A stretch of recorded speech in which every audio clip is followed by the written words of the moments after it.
Hello everyone. We hope you're doing well. We're doing great, and we truly appreciate your ongoing support. We'd like to briefly address some comments regarding our audiobook series. Rest assured, progress is ongoing. That said, your feedback is vital. If there's a novel you particularly enjoy and want to hear more of, please let us know in the comments. Each chapter requires a financial investment, so we can only continue series that receive strong audience interest. Although we retain core names and plot lines, we make significant editorial changes to enhance clarity, pacing, and immersion.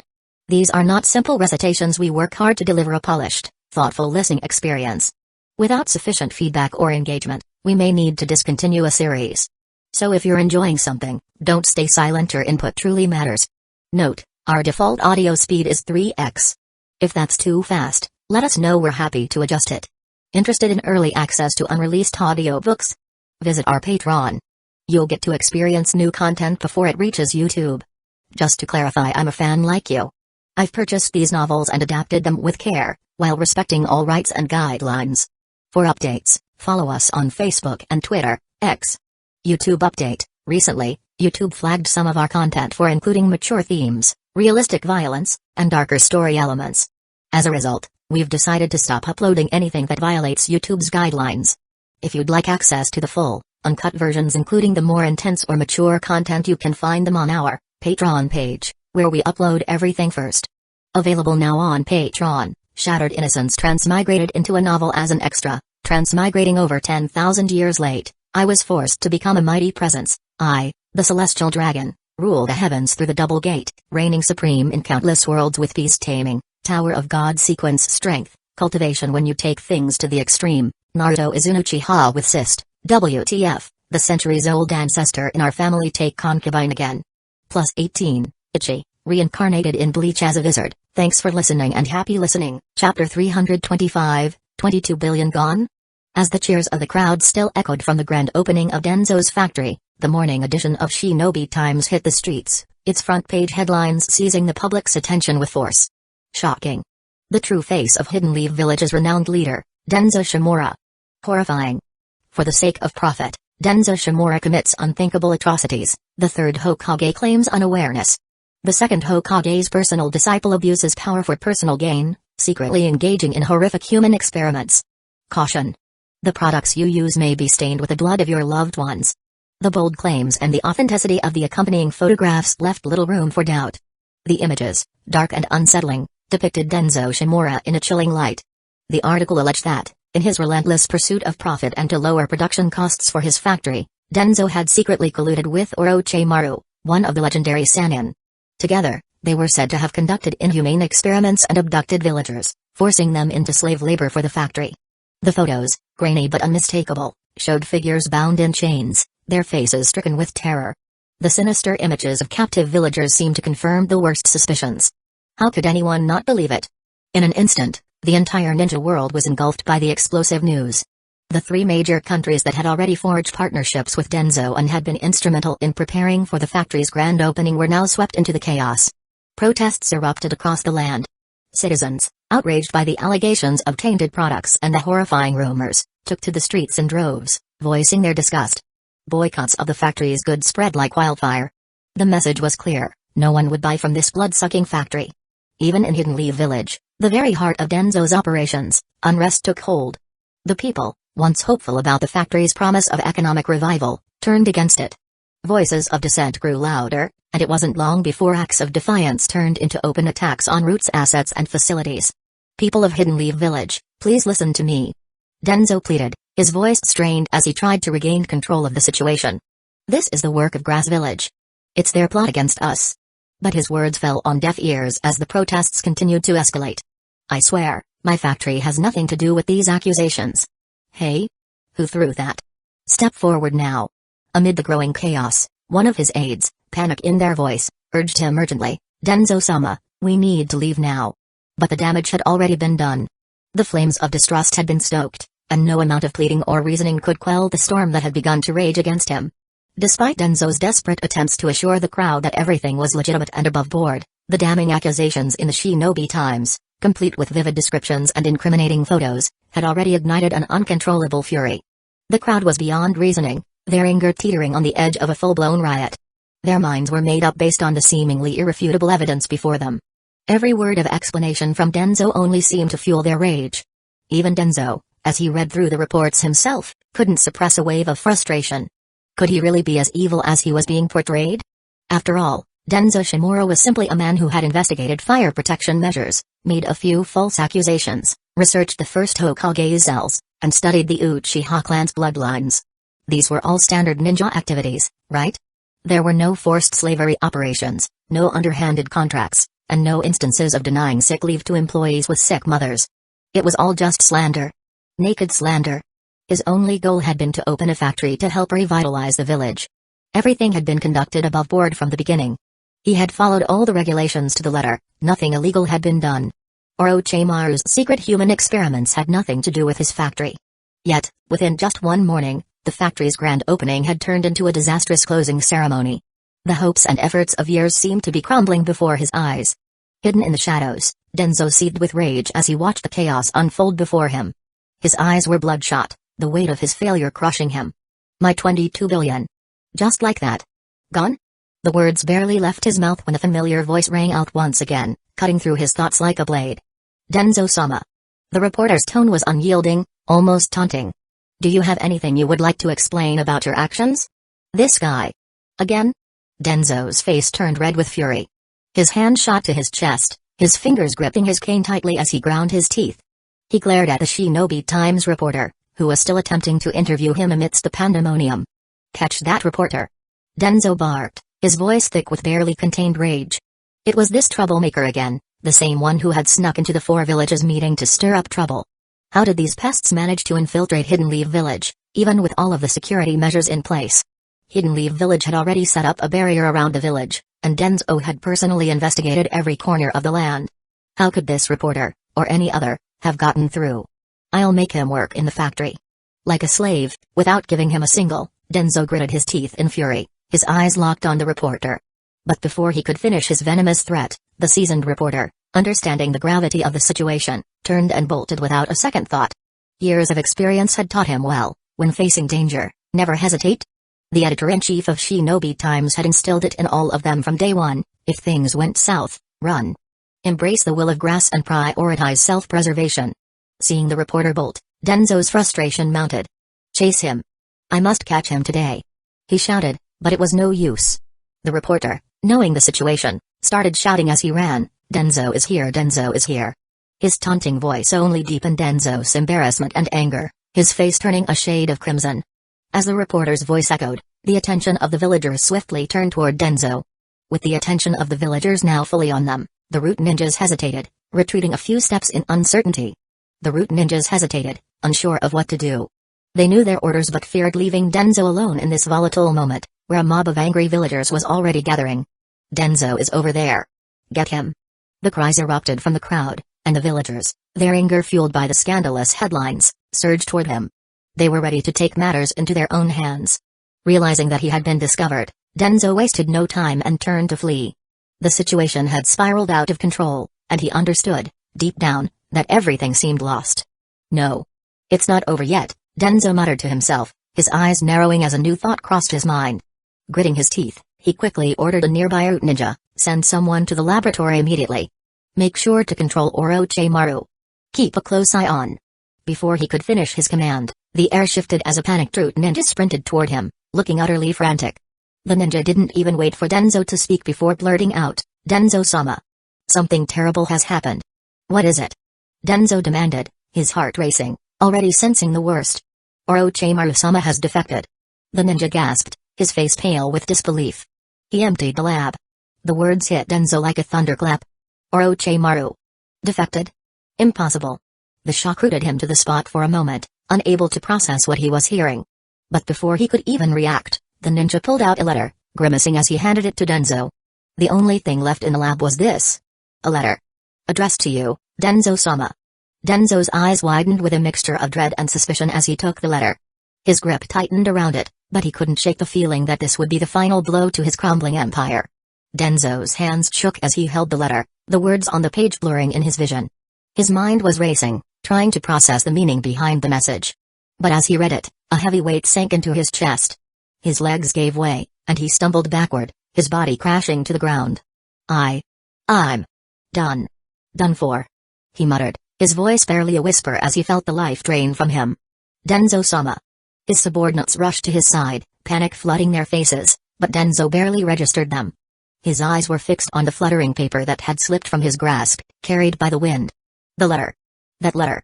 He stared at it one last time before the wind took it further away, the words still echoing in his mind. As the Shinobi Times continued to spread the news, particularly about Orochimaru's escape, it only deepened the public's belief that Danzō had been profiting through underhanded means. Protests erupted across the three great nations, condemning his actions and the factory he had built. In Hidden Leaf Village, the clan leaders who had once placed their trust in Danzō, eagerly investing in his venture, were left dumbfounded. Hadn't everything been under control? Weren't all the preparations complete? How had it all crumbled in a single morning? Over 22 billion ryo, gone, just like that. The shocking turn of events plunged Hidden Leaf Village into chaos once again. The very individuals who had been seen as the pillars of Hidden Leaf Village's economic revival were now pariahs, despised and cursed by the very people they had hoped to help. When Uchiha received the news from Hidden Leaf Village, it was nearly evening. Hearing that Danzō's factory had collapsed within a mere matter of hours, he could only shake his head in disbelief. What a disaster! He muttered, the weight of the situation pressing down on him. 22 billion ryo, down the drain. Worse still, after this debacle, it was unlikely anyone would ever trust anything Danzō produced again. Just as Uchiha was reflecting on the catastrophic turn of events, Mobuki burst into the room, panic evident in her voice. Leader Uchiha. We just received word that Hidden Leaf Village plans to seal off the village. Uchiha was simply stunned by the news. Seal off the village? Hidden Leaf Village was actually going to seal itself off? Had things truly spiraled this far? Chapter 326, Don't Say It. You're awake? Called a voice as Danzō finally regained consciousness. Don't worry, it's evening now, and everyone else has left. Startled, Danzō glanced out the window before calming down. He withdrew his gaze, realizing he was in the medical department as he looked at the white sheet covering him. A sigh escaped his lips, quickly replaced by a surge of anger. His fist clenched, his gaze turning sharp as he muttered through gritted teeth, "Damn grass ninjas. Getting angry won't help," the calm voice continued. "If you fall ill, who will take your place? If you let anger consume you, the enemy wins. So, save your energy. Don't get angry. Keep repeating that, and you'll feel better." Danzō turned to the source of the voice, seeing his close friend lying in the adjacent bed. Hiruzen Sarutobi, despite wearing a hospital gown, appeared completely at ease. He leisurely read a newspaper and sipped hot tea, looking more like he was enjoying a relaxing break rather than recovering in a hospital. Danzō fell silent for a moment, then sighed and asked dejectedly, "Why are you here too, Hiruzen?" "Me?" Sarutobi replied, still focused on the newspaper. "Same reason as you, got too angry." "Then how come you?" Danzō couldn't help but ask curiously. "Got used to it. The more you get angry, the more you learn to handle it," Sarutobi responded, his tone carrying the weight of years of experience. He sighed deeply, as if he had 1,000 words to say, but in the end, it all condensed into a long, weary ah. The melancholic atmosphere weighed heavily on Danzō, and for a moment, he remained silent, reflecting on Sarutobi's words. After a long pause, he spoke again, his voice tinged with regret. "I'm sorry, Hiruzen. Let's not dwell on it," Sarutobi interrupted, his voice calm but firm. "It was an accident, and I understand. Who could have predicted that Grass Village would learn about Orochimaru's experiments?" He shook his head, staring blankly at the ceiling, his voice soft as he muttered to himself, "No more anger. I can't afford to be angry anymore." The weight of his words hung in the air. Hidden Leaf Village still needed him.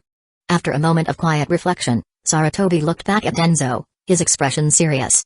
"I've already sent people to track down Orochimaru, but catching him won't be easy." Danzō's brow furrowed with concern. "What about outside?"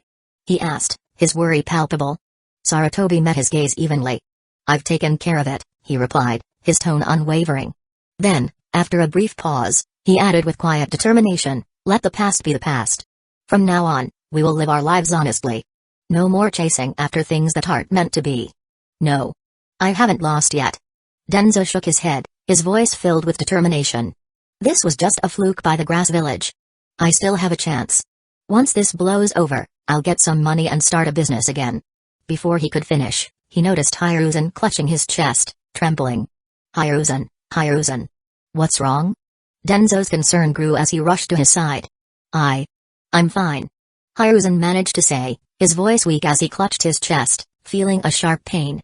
He took deep breaths, trying to steady himself. Danzō gave a nod of relief. Good, then I'll continue. Once I get some money, I'll start a business again. He was about to speak further when his friend suddenly began convulsing, his body shaking violently, and foam starting to form at the corners of his mouth. Danzō froze, his words dying in his throat as he stared, wide-eyed. The realization hit him like a ton of bricks. He understood what was happening. Suddenly, the entire room grew still, the tension thick in the air. It was almost as if time itself had slowed down. Every time Danzō spoke the word, business, Hiruzen's body would convulse, his eyes rolling back, looking like he might collapse from the strain. Danzō hesitated, then tried again, his voice a bit more tentative. Business. As expected, Hiruzen reacted violently once again, gasping for air as if the very mention of the word was choking him. His body trembled, cold sweat pouring from him in the sweltering heat. Danzō, now increasingly concerned, muttered, business. For a third time. Once again, Hiruzen shook uncontrollably, his face flushed with panic. Finally, unable to ignore Hiruzen's distress any longer, Danzō stopped. He looked at his friend with growing concern. Hiruzen, you. Don't say it, Hiruzen managed to force out between shallow breaths, wiping foam from his lips. He patted his chest, trying to calm his erratic heartbeat. Whenever I hear those words, I don't know why, but I start shaking with anger. It's like cold sweat runs down my back, even in this heat. Danzō fell silent, a somber look on his face. He let out a long sigh, realizing just how deep Hiruzen's frustration ran. You know I don't give up easily. Sarutobi gave a soft, exasperated sigh, the weight of the situation clear in his eyes. Let's not do this anymore, Danzō. Listen to me. That business is far too risky for us. It's not worth it. Let's live our lives honestly and stop chasing after things that are beyond our reach. I just want to do it. I, Danzō Shimura, am not the kind of man who gives up easily. Danzō shook his head, his voice firm with resolve. I know you don't give up easily, Hiruzen replied with a weary sigh, but just because you're determined doesn't mean you should go down this path. I just want to. Danzō shot back, his stubbornness evident in every word. No. Stop dreaming, Danzō. It's too dangerous. Hiruzen's voice grew more stern, his patience wearing thin. Are you doubting me? Danzō's eyes narrowed, his tone sharp with rising anger. No, I trust you too much, Hiruzen replied calmly, his voice filled with a mixture of concern and regret. That's exactly why I don't want you to do this. Another tense silence hung between them, before Danzō's voice broke it again. I just want to. No. Hiruzen shook his head resolutely. I just want to. Danzō repeated, his resolve unshaken. No. Hiruzen said again, more firmly this time. I just want to. Danzō's frustration was evident as his voice rose. No. Hiruzen's answer was the same, his tone just as unwavering. Finally, unable to contain himself any longer, Danzō's voice grew louder, Hiruzen. Hiruzen met Danzō's gaze, his expression resolute as he raised his own voice in return, Danzō. At that moment, as Danzō and Hiruzen continued their heated argument, neither willing to give an inch, the door suddenly creaked open. Creak. A woman's voice rang out, sharp and full of anger. Hiruzen, what are you two doing behind my back? Both men froze mid-argument, their attention snapping toward the door. Danzō, taken aback, was the first to speak, his voice filled with surprise. Hueco? Huh? Hueco, you're here? Hiruzen, equally startled, turned toward her. His face was filled with confusion, and he asked, what's wrong with you? What's wrong with me? Hueco shot back, her brows knitting together in frustration. You two should be the ones explaining yourselves. We're just discussing a few matters, Hiruzen said calmly, still clearly confused as to why Hueco was so concerned. Discussing what? Hueco asked, her tone sharp and serious. Danzō still wants to do it, but I won't allow it. After all, the impact is simply too great, Hiruzen sighed, his frustration evident. Hueco blinked, bewildered by his words. Do what? Before Hueco could respond further, Danzō cut in, his voice cold yet composed. I just want to continue my business. However, before he could finish, Hiruzen's body seemed to convulse again, his face contorting in discomfort as he struggled to breathe. Hiruzen. What's happening to you? Hueco cried out in panic as she saw Hiruzen foaming at the mouth. Medical ninja. Hurry, get over here. However, just as her words left her mouth, Hiruzen snapped back to reality, waving his hand weakly. I'm fine. It's just that I can't stand hearing that word right now. That word? What? Business? Hueco asked, confused. Instead of answering her, Hiruzen's body trembled again, his discomfort evident. Slowly, Hueco began to understand the situation. A sheepish smile crept across her face as she realized her mistake. No wonder she had misunderstood. She had heard them earlier, one insisting, "I want to," and the other firmly responding, "No." And then, they were calling each other by their names. Who could blame her for thinking something else was going on? "What are you doing here?" Hiruzen, seemingly recovered, asked Hueco with confusion. "Has something happened in the village?" "Not really. Besides, you've pinned all the blame on Dan, cough, cough." Hueco saw Danzō's suspicious look and quickly faked a cough, then said seriously, "I'm here to transfer you to another room. Pack up quickly." "Transfer to another room? Why? I'm perfectly fine here, why do I need to move?" Hiruzen asked curiously. Hueco fell silent for a moment, then sighed under the puzzled gazes of Hiruzen and Danzō. "I don't feel comfortable with you two staying together." Hiruzen was suddenly confused by her words. "What do you mean?" "I'm talking about that word," Hueco replied, a little embarrassed as she made an excuse. After all, she couldn't very well admit she was worried something might happen between Danzō and Hiruzen. "In that case, I'll move rooms," Hiruzen sighed, nodding in agreement. He looked at Danzō and added, "We'll talk more once we're both feeling better." "I understand," Danzō responded, giving a curt nod and not adding anything further. "Don't worry about it," Hiruzen said, breathing a small sigh of relief. "I'll have the medical ninja keep the room ready for you. You might need it again sometime." He glanced at Danzō, who nodded in acknowledgement. As Hiruzen walked toward the door, he paused, as though remembering something important. He turned back to Danzō, saying, "Oh, there's one more thing I almost forgot to mention. I've made a decision." Danzō, watching intently, waited as Hiruzen trailed off. Finally, Hiruzen continued, "We're going to seal the village, like the Hidden Mist did." Danzō's eyes widened in shock. "You are telling me about this now?" Late summer in Hidden Leaf Village. Following the sudden closure of the village and the fallout from the factory's downfall, the third Hokage gave an exclusive interview to Shinobi Times. Despite the heavy events unfolding, he displayed no signs of fatigue or defeat. Instead, he sternly criticized Danzō, asserting that he had been completely unaware of the situation and promising swift action against Shimura Danzō. At the same time, as a longtime friend, he expressed his hope that the village could forgive Danzō, explaining that his childhood fear of poverty had led him astray and that he had been momentarily overcome by temptation. When asked about Orochimaru's defection, the third Hokage's sorrow was palpable. As a teacher, he lamented that his once promising disciple had fallen so far, but he assured the public that Orochimaru's capture was now a priority and that orders for his arrest had already been issued. In a matter of days, the news of Hidden Leaf Village's closure, Orochimaru's defection, and the sudden collapse of Danzō's root factory, once seen as a potential rival to the Grass Village, had left the Cloud and Stone villages stunned and scrambling. The pace of these events had been so swift that they had no chance to respond before it was all over. Yet, despite the chaos and upheaval, the shinobi world found a brief, albeit weird, sense of peace. In Grass Village, Tsunade sat in stunned silence, staring at the newspaper in her hands. The events unfolding in the shinobi world were happening at an astonishing pace. In just 2 days, so much had changed that even she, one of the legendary Sanins, was struggling to keep up. Hidden Leaf Village had actually closed its village? She let out a heavy sigh, muttering to herself, "What is happening to the village?" Before she could reflect further, a loud voice interrupted her thoughts. "Tsunade. Tsunade. Where's the extra named Tsunade? Who hired this person? Dock their pay."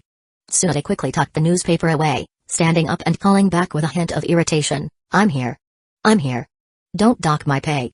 Chapter 327, Hidden Leaf Village's closure. Although Hidden Leaf Village had officially announced the village's closure, the implementation of such a drastic measure was far from simple.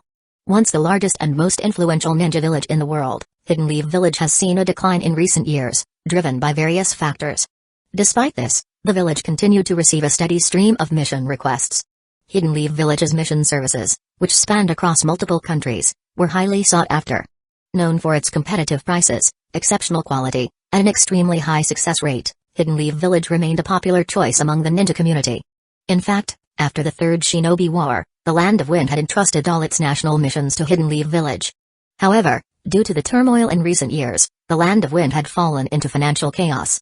As a result, they began redirecting their mission requests to the more affordable Sand Village. As the third Hokage thought about this shift, A surge of frustration overwhelmed him. Having spent most of his life surrounded by godlike ninjas such as the first Hokage and his own teacher, and witnessing the rise and fall of many great forces in the shinobi world, he never imagined the world could change so drastically in such a short time. The events of the past few years have been nothing short of eye-opening. In the end, after all the turmoil surrounding the dissolution of the village, it turned out that the Sand Village had simply shifted its position within the Land of Wind, moving from one end of the country to the other. Of course, the third Hokage had given the matter of closing Hidden Leaf Village careful thought. The village could no longer endure the turmoil it had been facing. He had found solace in the significant recovery Hidden Leaf Village had achieved in recent years, and for a brief moment, it seemed that the dream of restoring Hidden Leaf Village's former glory was within reach. However, all of that came crashing down with Danzō's factory project. In one disastrous move, Hidden Leaf Village was set back to square one, perhaps even worse than before.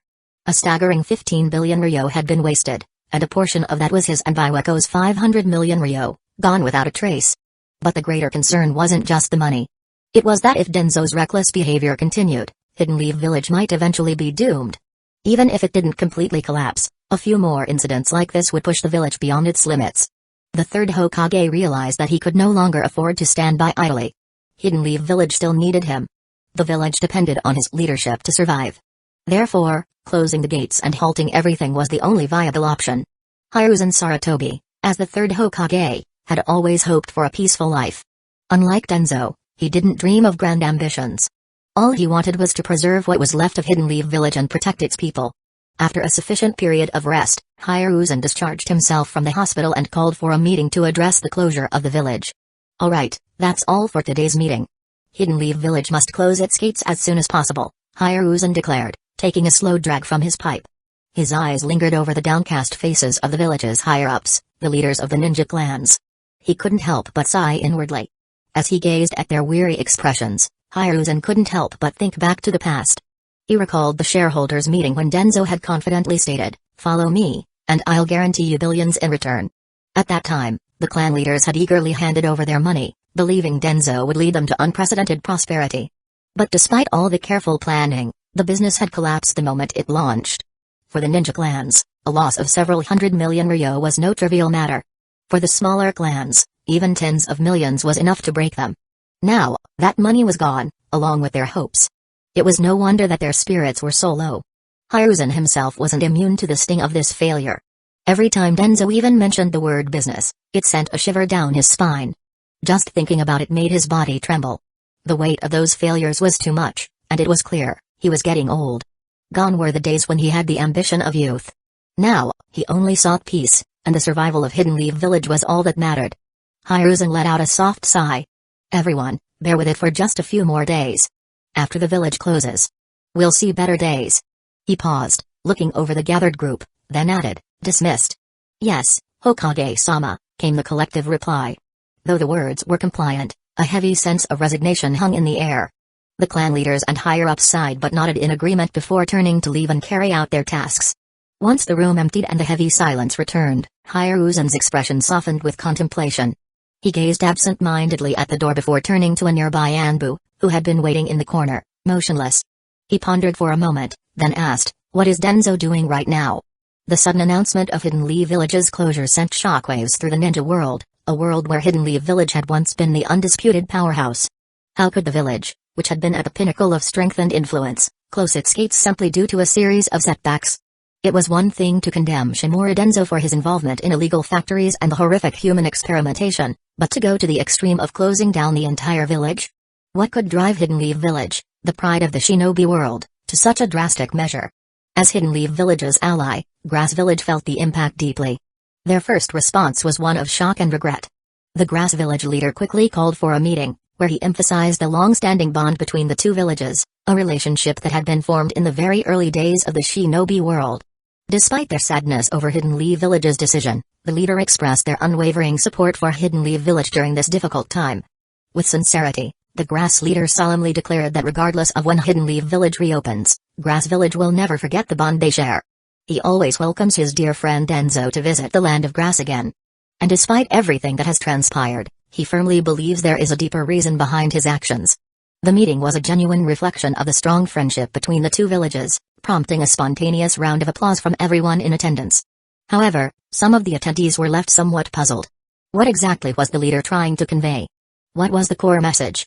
As the audience reflected on this, Grass Village's leader, Hueco, clasped his hands thoughtfully in front of his chin and spoke with a serious expression. We will send people to Hidden Leaf Village. To demonstrate our friendship, Grass Village is willing to buy back the batch of equipment and raw materials at a premium price. A premium price? Just how high are we talking? One of the attendees asked, curious. 5 billion ryo, Akihiko replied nonchalantly, as if doing them a great favor.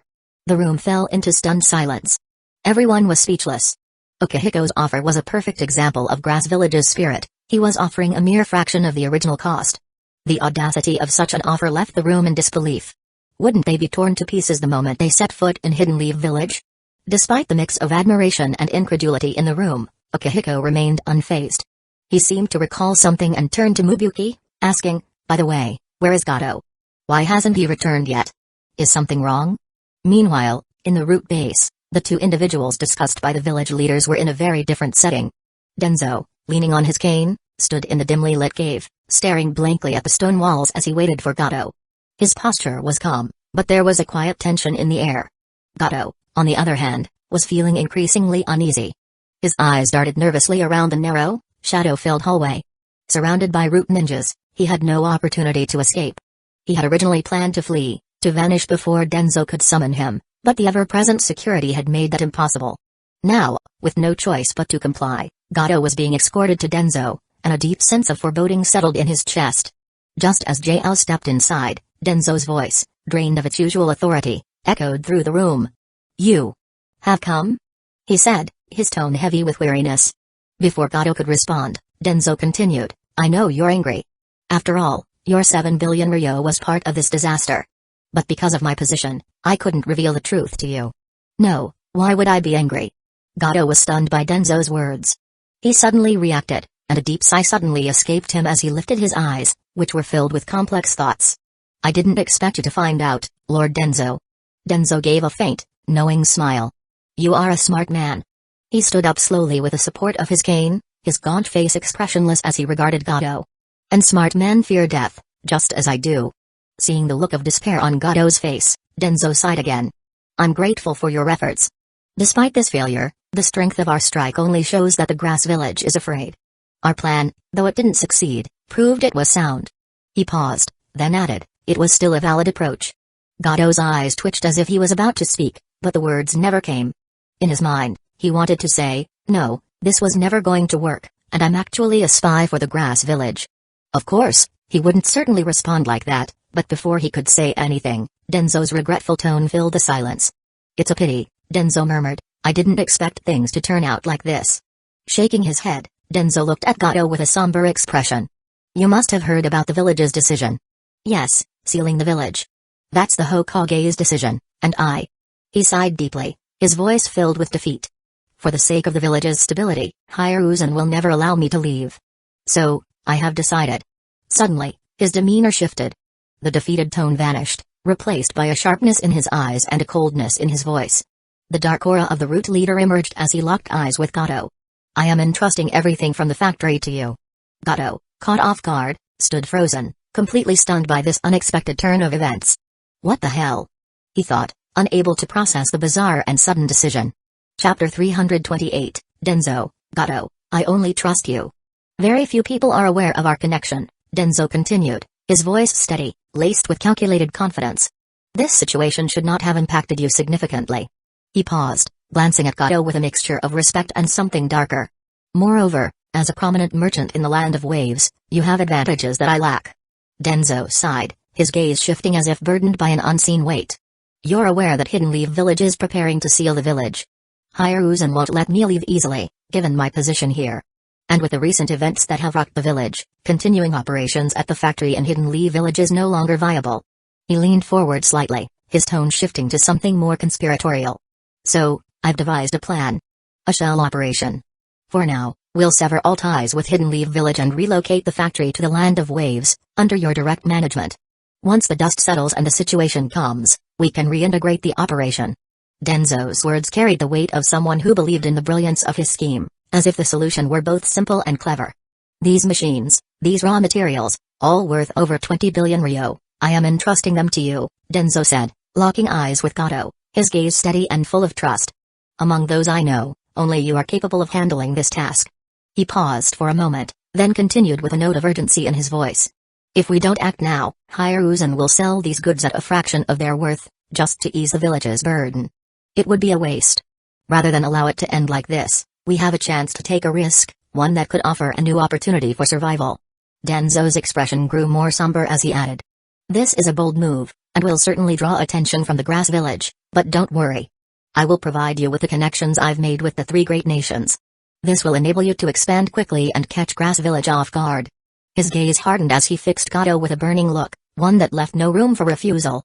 But there's one condition, you must join the root organization. Don't worry, even if I'm confined within the village, I will find ways to stay in touch with you. And Orochimaru. He will certainly seek me out again. If you face any difficulties, you can turn to him for help. As Gato left the root base, still in a daze, his mind replayed the scene of Danzō's back turned towards him, his figure casting a shadow of both defeat and a faint glimmer of hope. Danzō had outlined his plan, a shell operation, relocating equipment and raw materials, and setting up a new factory in the Land of Waves. An opportunity for survival, or so Danzō had said. Gato had to admit that Danzō truly lived up to his reputation as the darkness of Hidden Leaf Village, devising such a scheme. But the problem lay in Gato's own position. He was a spy sent by the Grass Village, an agent working under a different banner altogether. Yet, despite the internal conflict gnawing at him, Gato couldn't refuse Danzō's request. It was too risky, too dangerous to oppose him now. So, he had agreed, reluctantly but without hesitation, replying to Danzō, I voluntarily join Hidden Leaf Village's root organization. As Gato stepped out of the root base and into the open air, his gaze lifted to the blue sky above. His once confident steps had faltered, replaced by a sense of melancholy that settled in his chest. So, what should I do now? On the other side, Akihiko wasted no time in assembling a highly skilled negotiation team to quickly acquire the goods left by the root organization in Hidden Leaf Village. Of course, the team leader had to be none other than Mobuki, the most audacious and shameless advisor in the history of Grass Village. There was no other choice. The goods in question were valued at over 20 billion ryo, but Akihiko was offering only 5 billion to buy them back, a staggeringly low offer, even by his standards. Akihiko feared that if he personally went to Hidden Leaf Village, the village might become enraged by the offer and, without even entertaining the negotiation, might resort to extreme measures, including an assassination attempt. It would be much safer to send Mobuki instead.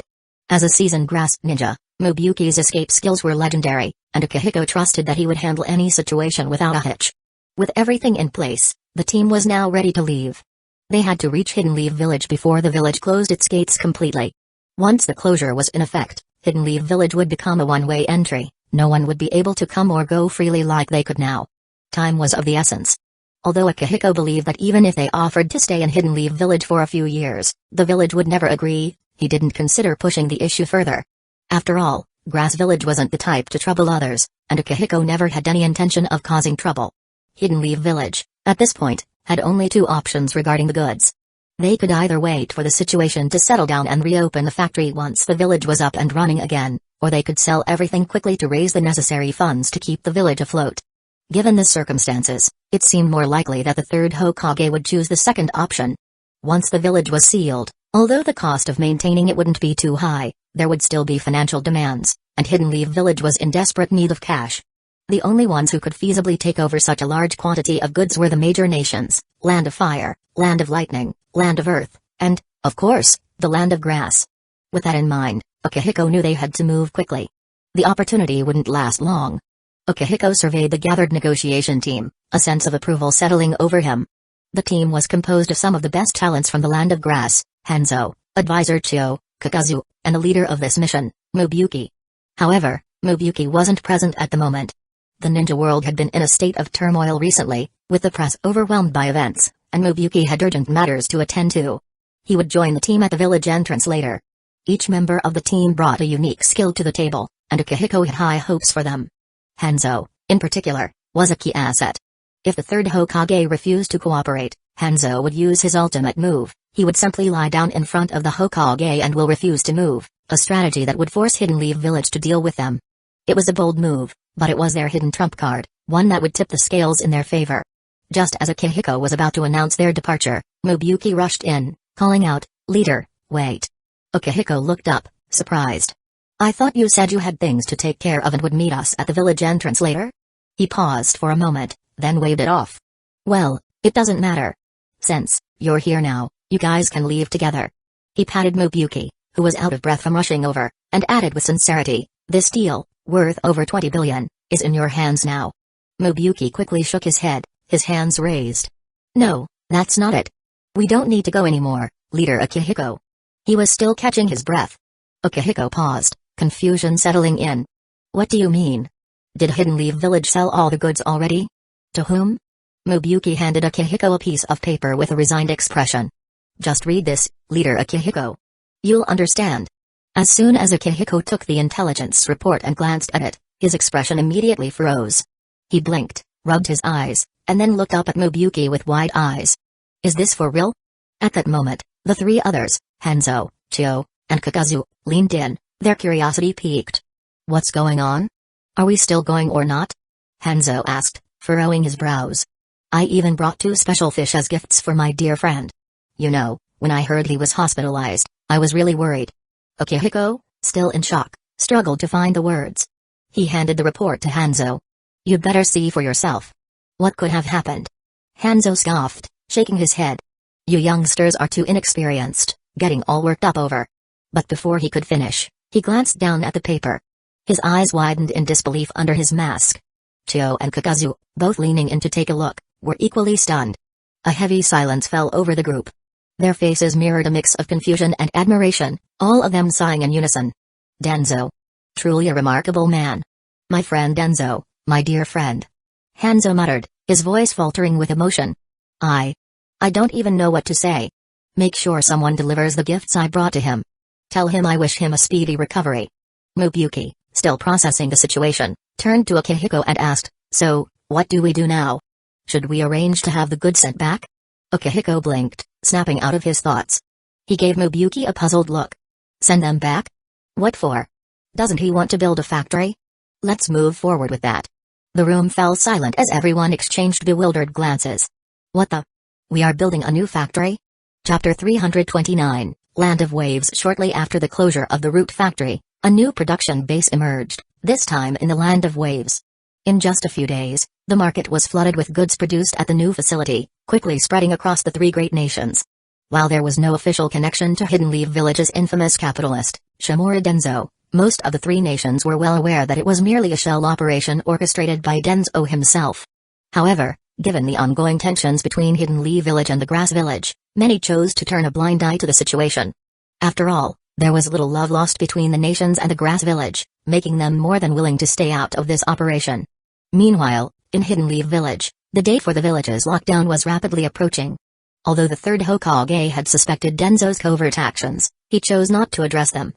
As long as everything appeared officially unrelated to Hidden Leaf Village, he let it slide, secretly hoping nothing else would go awry within the village. He had enough to deal with.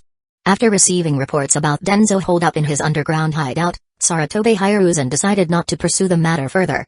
Instead, he spent his days wandering the village, reflecting on Hidden Leaf Village's many struggles over the years. The village had endured countless hardships, and it seemed that no matter how much it recovered, new challenges always arose. At last, the time came, and Hiruzen began overseeing the village's closure. He issued the order to seal Hidden Leaf Village, forbidding any ninja from entering or leaving. For the time being, Hidden Leaf Village would be forced into a quiet and isolated existence. Standing before the protective barrier now encircling the village, Hiruzen felt a deep sense of melancholy. Who could have ever imagined that the greatest ninja village would find itself needing to seal its gates? He sighed quietly to himself, from now on. Those annoying journalists won't be able to sneak in, right? As for when the village would reopen? That, too, remained uncertain.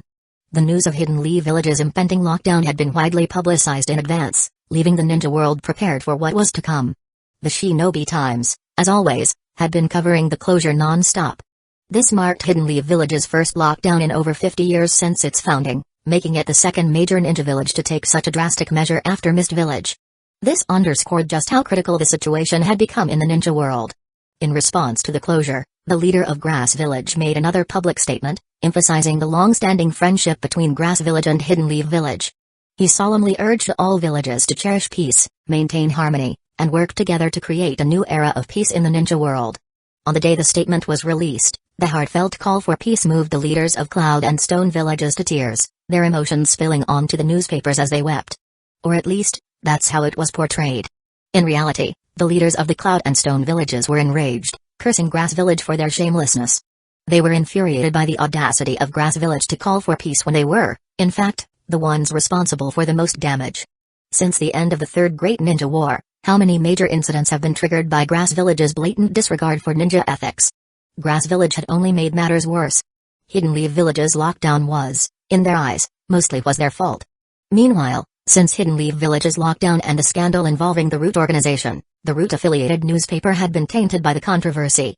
As a result, the Shinobi Times had risen to dominate the ninja world, now unchallenged in influence.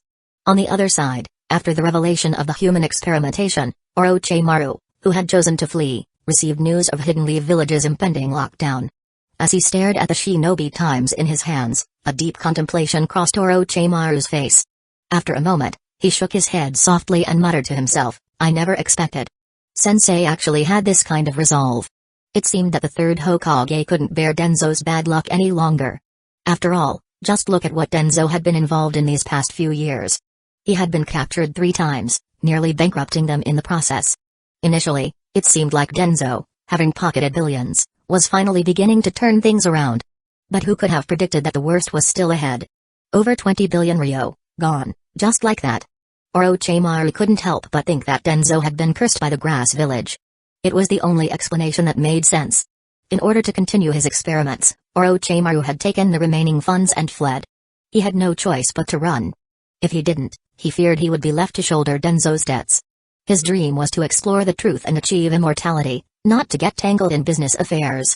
Staying there, in that mess, would only hold him back. Production base in the Land of Waves? Orochimaru glanced at the newspaper, his eyes narrowing as he pondered for a moment. A smile slowly formed on his lips, and he muttered to himself, "Looks like it might be worth a visit." It was obvious this was Danzō's backup plan. With that thought, Orochimaru surveyed his surroundings. It seemed it was time to find a secure place to lay low for a while.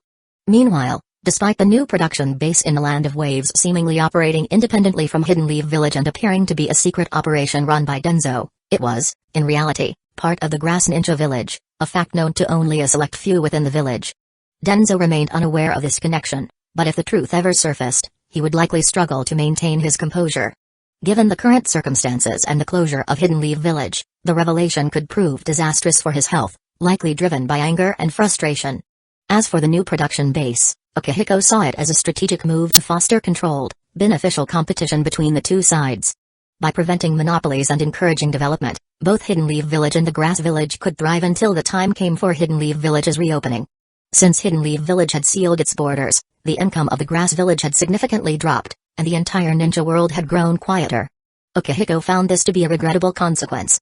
However, once the production base began to operate smoothly, Uchiha felt his concerns ease, and he allowed himself to relax, confident that the plan would bring stability and growth in due time. Today, Uchiha was reluctantly dragged out by Kushina, who told him that Tsunade wanted to meet him. Initially, Kushina had turned down Tsunade's request, but the woman had been so persistent that Kushina had no choice but to ask him. After thinking it over, and realizing he had nothing else pressing on his schedule, Uchiha agreed to meet with her. At first, he assumed Tsunade wanted to discuss matters concerning Hidden Leaf Village. But when they sat down, "I want to make money," Tsunade said, leaning forward slightly, her expression intense and determined. "Teach me how to make money." Uchiha couldn't help but sigh as he looked at her. She truly lived up to her reputation as a master of the 100 healings jutsu. It not only kept her youthful but seemed to have enhanced her beauty as well. However, if Tsunade wanted to make money, why didn't she just get a job? Why was she coming to him for advice? Even Kushina, hearing Tsunade's blunt request, felt a bit awkward. She couldn't help but shout at Tsunade, who had gotten too close to Uchiha, "Hey, why are you getting so close?" Uchiha looked at Tsunade in confusion, raising an eyebrow. "Aren't you already playing an extra role? Isn't that what making money is?" Before he could say more, Tsunade sighed, her expression filled with melancholy. "The pay is terrible, the work is grueling, and the competition is fierce. Thanks to the success of Grass movies, it has become the heart of the ninja film industry. Not only did ninjas from the 3 villages of the Land of Grass fight for roles, but outsiders from all over were also drawn in. The money I make doesn't even cover a decent meal," Tsunade lamented, casting him a pitiful look. Ukihiko raised an eyebrow. That shouldn't be the case. As far as I know, they provide meals for the actors. He couldn't help but wonder what was really going on. Seeing Ukihiko's confusion, Shizune, who was holding Tun, lowered her voice and whispered in embarrassment, Lady Tsunade tends to slack off and isn't serious about her acting, so she's usually cast as a corpse. She's been blacklisted. It wasn't that Tsunade lacked beauty, on the contrary, many people noticed her stunning figure and pretty face. In fact, some had even tried to get close to her, but Tsunade quickly knocked them out, leaving her with a poor reputation in the industry. Later, Tsunade had tried to leverage her status as the Grass Village leader's sister-in-law to gain better treatment. However, due to her laziness and volatile temperament, no one dared to hire her anymore. Naturally, Shizune would keep these details to herself. After Shizune finished speaking, Ukihiko and Kushina both stared at Tsunade, their faces expressionless. So, it was because she wasn't putting in the effort. Tsunade gave a sheepish smile, shot a glare at Shizune, and then looked at Ukihiko, saying confidently, Ukihiko, you should know that Kushina is like a sister to me. Even though we're not blood-related, I treat her as if she were. Kushina, who was standing nearby, couldn't help but sneer at Tsunade's words. Alright, I understand what you want. Tsunade, noticing she wasn't getting the reaction she wanted, adjusted her collar nervously and glanced around. Shizune, Kushina, could you both step outside for a moment? I need to speak with Ukihiko alone. Ukihiko's mouth twitched. He hadn't said anything, so why was she suddenly acting like this? Before he could respond, he felt a cold shiver run down his spine. He turned slightly and saw Kushina's red hair beginning to float, her fists cracking as she flashed Tsunade a mischievous grin. Tsunade sister, what exactly are you planning to discuss? I'm just joking. Tsunade stammered, sitting up straight. I was just kidding, really. Don't joke like that. Do you have any idea how much trouble you will cause for Ukihiko? Kushina scolded Tsunade firmly, then turned to Ukihiko. Let's go, Ukihiko. Don't mind her. No, wait, I really need money. Tsunade quickly stopped them, her tone pleading. Though she had been joking earlier, she was serious about needing a job or some way to earn money. Kushina sighed helplessly, eyeing Tsunade with a mixture of amusement and concern. She couldn't help but wonder what Tsunade had been through these past years since leaving the village. Before Kushina could speak, Ukihiko interjected, hold on a second. He stopped Tsunade from pleading further, feeling a bit annoyed by her persistence. After clearing his throat, he asked, so, you don't want to be a medical ninja, don't want to be a regular ninja, and don't want to work in a factory? Honestly, Ukihiko wasn't keen on the idea of Tsunade working in a factory. With her lazy tendencies, she might influence the workers in a less than ideal way. A thought crossed Ukihiko's mind, and he looked at Tsunade with a grin. I've got it. How about making a movie? Tsunade, however, immediately waved her hand, clearly uninterested. No more acting, Ukihiko. I told you, I don't want to be some extra. This time, you won't be an extra, Ukihiko said with a confident smile. You'll be the lead. Tsunade's interest piqued, and she leaned forward, excitement in her voice. You mean like the one with Jiraiya, the three ninjas in grass? Exactly, Ukihiko nodded. A gambling theme movie with you as the protagonist. What do you think? Tsunade's eyes lit up, her excitement palpable. Yes. I'm in. Chapter 330, new movie that night. Ukihiko poured his heart and soul into creating the movie script. It had been years since he had stayed up late like this, and the all-nighter brought back a wave of nostalgic feelings. By the time morning came, he made sure to take the time to replenish his energy. Once he felt refreshed, he met up with Tsunade, who had been waiting for him, along with Kushina, who looked a little embarrassed for having troubled him. As he walked toward them, Ukihiko reflected on the first movie ever shot by the Grass Village, God of Gamblers. The film had been designed with the intention of attracting the Uzumaki clan, and Tsunade in particular, filled with metaphors and subtle messages aimed at her. Though the plan had succeeded in drawing the attention of the Uzumaki clan, Tsunade herself had not come. This was something Ukihiko had regretted for a long time. At the time, Grass Village had been struggling to rebuild. If they had the support of the Senju clan, many of their hardships could have been avoided. Now, Tsunade was here, but unfortunately, the wealth of the Senju clan had been squandered. Forced to turn to filmmaking to make a living, Tsunade's situation had taken a sharp turn. In fact, with her skills and abilities, she could have easily made money by offering her medical services to the rich. However, it seemed she had no desire to go down that path. Instead, she had chosen to make money through this new venture, despite her reluctance to embrace her acting career. The Saint of Gamblers defies fate? Tsunade's eyes sparkled with excitement as she glanced over the script. I love the title. Is this a sequel to God of Gamblers? There's a connection, Akihiko replied, nodding. It seemed that Tsunoda was genuinely excited about the idea of making a gambling movie. It wasn't hard to see why. In reality, Tsunoda had always been unlucky in gambling, winning only on rare occasions. Whenever she did win, it brought her little joy, because every win seemed to lead to something worse. Therefore, she would rather lose with a smile than win, which has always brought her a sense of despair. After Hashirama Senju's death, she had become even more afraid of victory, hesitant to win at all. If she couldn't win in real life, perhaps she could experience it in a movie. It was the perfect way to live out the fantasy of winning big without the fear or consequences. After a moment, Tsunoda shot a dark look at Akihiko. Always losing? Are you sure this isn't based on my real-life story? She was staring at the protagonist in the script who, just like her, lost every bet and squandered their entire fortune. What kind of gambling movie is this? Shouldn't the character start by winning? Just keep reading, Akihiko urged, unfazed by Tsunoda's complaint. Though the story was fictional, Akihiko had woven elements of Tsunoda's own life into it. The plot was simple yet compelling. The protagonist was born into a wealthy family, only to lose everything due to her gambling curse. She fell into poverty, eventually moving to the land of grass to live with relatives. There, she got caught up in a criminal gambling war, eventually rewriting her fate to become a master gambler. Yet, the twist was that she could never use the money she won, for doing so would bring her misfortune, leaving her still destitute in the end.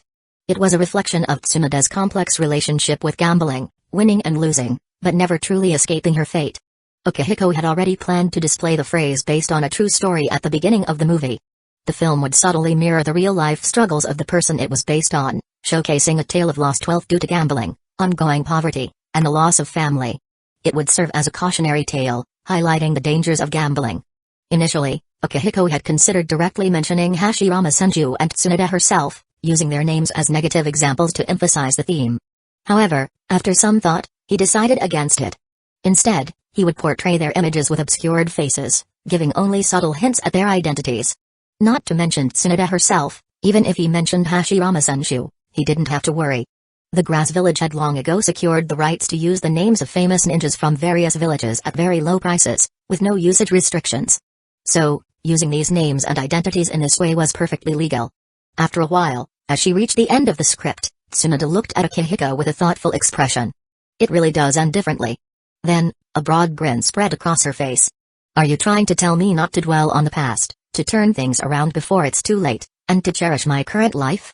Otherwise, things will never change for me, no matter what. As soon as Tsunoda finished speaking, both Shizune and Kashina, who had been standing nearby, were taken aback.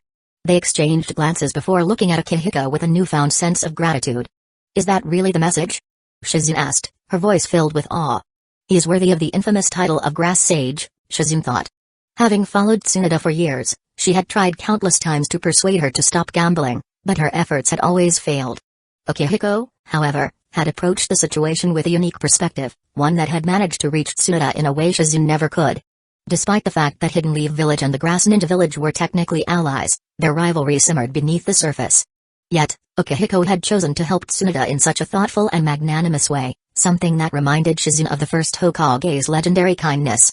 Feeling a surge of remorse for her previous misunderstandings, Shizune bowed deeply, her voice filled with sincere apology. I apologize. I misunderstood you back then, thinking you had ulterior motives. She stole a quick glance at Kashina, her cheeks flushed slightly. I am truly sorry. Still, a part of Shizune couldn't help but wonder, was it really just a misunderstanding? Kashina, standing beside her, was equally moved. As this had been her request, she hadn't expected Akihiko to help both Tsunoda in such a way. After a brief moment of hesitation, she turned to him, her voice soft but genuine. Thank you, Akihiko. Akihiko, however, was actually speechless. Was it really that deep of a message? Why didn't he know himself? He blinked in surprise, then nodded with a sigh, playing along. I didn't expect my intentions to be understood so well. Too bad, Tsunoda laughed heartily, her voice full of mirth. I won't change, but thanks anyway. She looked back down at the script in her hand, considering it for a moment. Let's go with this one. Although it's a bit unpleasant, it's still quite interesting. Akihiko shook his head with a smile. No, I should be the one thanking you. After all, having Tsunade as the face of the movie will really help with its promotion. With the script finalized, production began without delay. The filming process was relatively straightforward, as they didn't need to build new sets. Instead, they decided to shoot at an actual casino, which will provide a more authentic atmosphere and will allow them to wrap up filming faster. The casino was also part of Grass Village's own business, which made it an added bonus, helping to promote the casino in the process. However, when Akihiko proudly led Tsunoda, who walked in with the confidence of a wealthy landowner, to the Grass Studios, an unexpected reaction occurred. A noticeable stir spread through the crowd. People looked at Tsunoda with a mix of awe and fear, whispering amongst themselves, "So it's true. I hope I didn't offend her." Akihiko couldn't help but be confused. What kind of trouble had Tsunoda caused here? During this time, Kushina occasionally visited the set, though she always seemed a bit embarrassed, unsure of how to act around the cast and crew. As for Tsunoda, everyone had initially expected her to require some training or at least time to get into character. But to everyone's surprise, she was a natural. She seamlessly embodied the role of the rogue gambler, surpassing all expectations.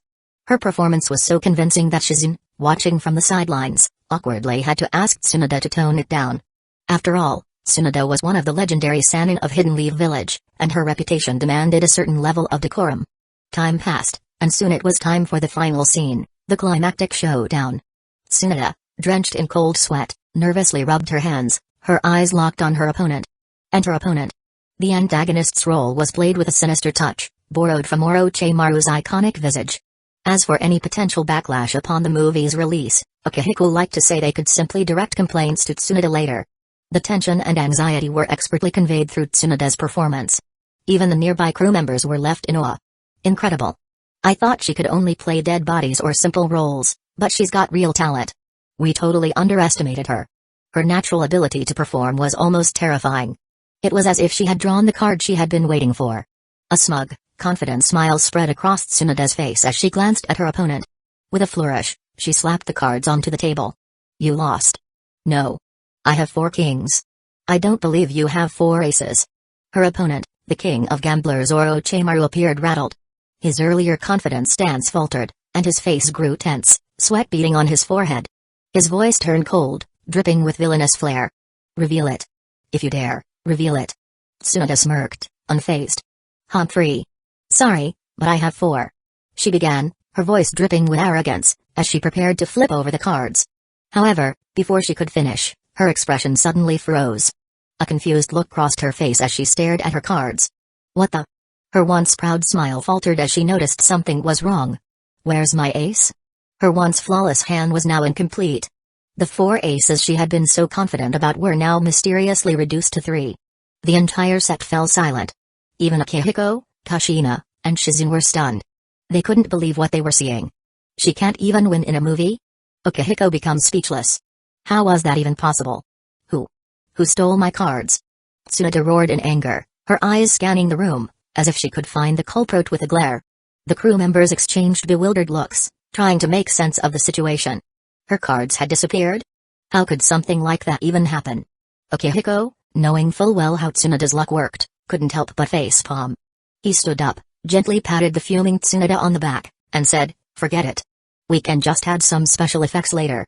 Tsunoda shot him a defensive glance, her face flushed with embarrassment. "Someone stole my ace. Otherwise, obviously, I would have won," she insisted, attempting to justify herself. Akihiko blinked, his expression turning incredulous. "Seriously? With your luck, could she still have the nerve to say that?" He raised an eyebrow, then sighed. "Well, it's not all bad," he said, his gaze turning toward Hidden Leaf Village. "At least, we now know the 3rd Hokage is still alive and well." Everyone fell silent. So, what Akihiko was implying was, if Tsunoda had won, the 3rd Hokage might have been in danger? Chapter 331, Orochimaru meets Gato. The filming wrapped up successfully, despite a few unexpected incidents. Overall, the production was completed smoothly, and the final product was something to be proud of. As for the strange event during the final scene, it sparked a flurry of speculation. People began to wonder what had really happened. Some believed it was part of a well-executed publicity stunt, while others whispered about the return of a mysterious ghost that had vanished years ago. That mystery, which was still unsolved, resurfaced and became the talk of the town once more. It reignited discussions and re-established itself as one of Grass Village's most intriguing unsolved enigmas. Despite the years that had passed, the mystery still lingered. Sadly, the members of the Akatsuki, originally formed to unravel the truth behind the event, had grown older, and the pursuit of the mystery had slowly faded from their priorities. No one remained to investigate the secrets that still lay buried. Yet, despite the unanswered questions, the movie became a sensation long before its official release. Curiosity surrounding it grew rapidly, and everyone eagerly anticipated its premiere. As for Tsunade, she was once again full of herself, basking in the attention. With a smug grin, she proudly exclaimed, "I didn't realize I had this much talent." Back in Grass Village, the editing process was quickly completed, and with some careful promotional efforts, the movie's hype was used to full advantage. They wasted no time and arranged for its immediate release, capitalizing on the excitement surrounding it. Meanwhile, in the land of Rice, Orochimaru, now far from the bustle of Grass Village, had also caught wind of the new movie. When he first saw the poster, a faint, involuntary twitch passed across his lips. The sight of it brought him back to the time when Jiraiya had secretly filmed the three ninjas in the Land of Grass. Although Orochimaru himself had not participated in that film. In that movie, Orochimaru had barely played a role, aside from quietly observing as Jiraiya and Tsunade flirted, something he could have done without. Still, it seemed he had become a convenient tool for their production. He couldn't help but feel a pang of annoyance. Couldn't those two have at least consulted him before using his image in their film? They had a tendency to leave him out of their antics, and now it seemed they were at it again. A sly smile curled on Orochimaru's lips as he gazed at the poster. His expression remained serene and elegant, but there was a faint trace of amusement as he muttered under his breath, "So, she's in Grass Village." He paused for a moment, his thoughts turning to Jiraiya. Is he still out there, chasing the so-called child of destiny? What an idiot. Orochimaru shook his head, a look of exasperation briefly crossing his face. Despite everything, he knew Jiraiya would never change. With a resigned sigh, Orochimaru decided to indulge in a bit of nostalgia. He would go watch the film. After all, it was the least he could do to show support for Tsunade, a former comrade, even if they had long since parted ways. Speaking of which, it had been a while since Hidden Leaf Village had been sealed off. With his own abilities and the vast financial backing provided by Danzō, Orochimaru had managed to carve out a place for himself in the Land of Rice. Here, he continued his experiments, undisturbed by the outside world. Although Danzō had experienced quite a bit of misfortune in recent years, Orochimaru couldn't deny that he owed the man a certain debt. Danzō's resources had been invaluable in helping him establish his base of operations. Now that he had left Hidden Leaf Village behind, however, everything had to be rebuilt from scratch. Funds were quickly running dry, and it was becoming harder to maintain his lavish lifestyle. Originally, Orochimaru had planned to earn the money he needed on his own, but after hearing about the growing production base in the Land of Waves, he decided to shelve that idea. It seemed like a much more efficient way to get what he needed without expending so much effort. Orochimaru was already thinking of ways to contact the new production base. If they wanted his expertise on those strange machines, he'd happily oblige. After all, he might as well take advantage of the situation and show a little gratitude to Danzō for his previous support. A mutually beneficial arrangement with the Land of Waves might just be the perfect solution to his current financial problems. As the movie began, Orochimaru leaned back, his gaze fixed on the screen. The Saint of Gamblers. Even without having watched a single scene, he could already guess the premise. It was clearly about gambling. He recalled the first movie made by the Grass Village, God of Gamblers. That had been the first of its kind in the ninja world, a curious experiment. But the Saint of Gamblers, with Tsunade in the lead role? Orochimaru couldn't help but chuckle at the irony. Tsunade, of all people, being dubbed the Saint of Gamblers? He knew her well enough to understand how hopelessly unlucky she was when it came to gambling. The idea of her as a gambling saint struck him as absurd. If she was the saint, then surely the first Hokage could be called the God of Gamblers. Amused by the thought, Orochimaru continued to watch, curious how they would spin her role. But as the movie progressed, he soon realized it wasn't exactly what he had expected. Is it really based on a true story? Orochimaru muttered with a smirk, his lips curling in amusement. Seems like she's just as unlucky as Tsunade. Well, that makes sense. It is Tsunade after all. At the same time, in Grass Village, Akihiko sat in his office, his eyes scanning the latest intelligence that had been delivered by Gato. A sense of satisfaction washed over him as he absorbed the information. Finally here? His voice was laced with quiet anticipation. His eyes narrowed slightly, a smile tugging at the corners of his lips. Standing up, he turned toward Mikoto, who was busy with paperwork and other tasks nearby. I'm heading to the Research Institute, he said with a purposeful tone, already moving toward the door. I didn't expect you to come personally, Mr. Gato. It seems Lord Danzō truly places a lot of trust in you, came a voice, sharp and laced with curiosity, from the shadows. It's all thanks to Lord Danzō's trust, Gato replied, his voice slightly tense as he stood before Orochimaru. Lord Orochimaru. Don't be so modest, Orochimaru said, his smile concealing his true thoughts. He studied Gato with a penetrating gaze. From where I stand, you've succeeded. In fact, in some ways, you've accomplished what that man couldn't even dream of. Orochimaru was no stranger to Gato, having learned of him through Danzō. Gato was a wealthy merchant from the land of waves, and it was his influence that had led Danzō to invest a substantial sum, tens of billions, into securing a vast amount of raw materials. But who could have predicted the series of events that followed, setting everything in motion? It seems Danzō must have mentioned me to you, Orochimaru remarked, his voice tinged with curiosity. He certainly did, Gato replied with a practiced merchant's smile, his tone warm. Lord Danzō instructed me to support your research to the best of my abilities and assured me that I could come to you with any issues. Of course, he also reminded me that you must fulfill the promise you made to him. Is that so? Orochimaru's lips curled into a faint smile as he absorbed Gato's words. Hearing the details of Danzō's instructions, Orochimaru couldn't help but feel a grudging admiration. Despite his many misfortunes, as an old comrade of his sensei, Danzō has clearly maintained a corresponding stature.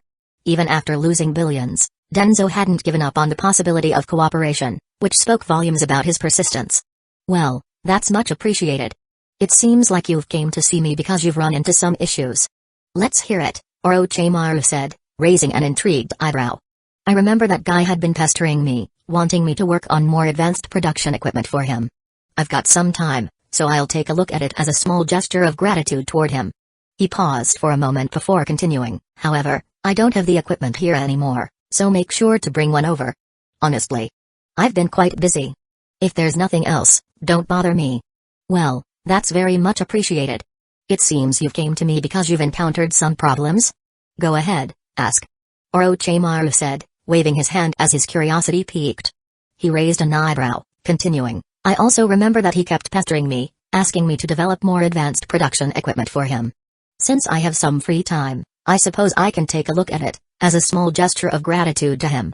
Pausing for a moment, Orochimaru added, however, I don't have the necessary equipment here anymore, so be sure to bring it over. Honestly. He sighed lightly, I'm quite busy myself. So if it's not urgent, don't bother me in the future. Gato was momentarily taken aback. Research equipment? How did he know Hueco wanted him to work on something? Stunned by Orochimaru's words, Gato froze for a second, quickly regaining his composure. With a polite smile, he retrieved a stack of documents from his jacket and handed them over. Upon seeing the thick stack of papers in front of him, Orochimaru raised an eyebrow, blinking in surprise.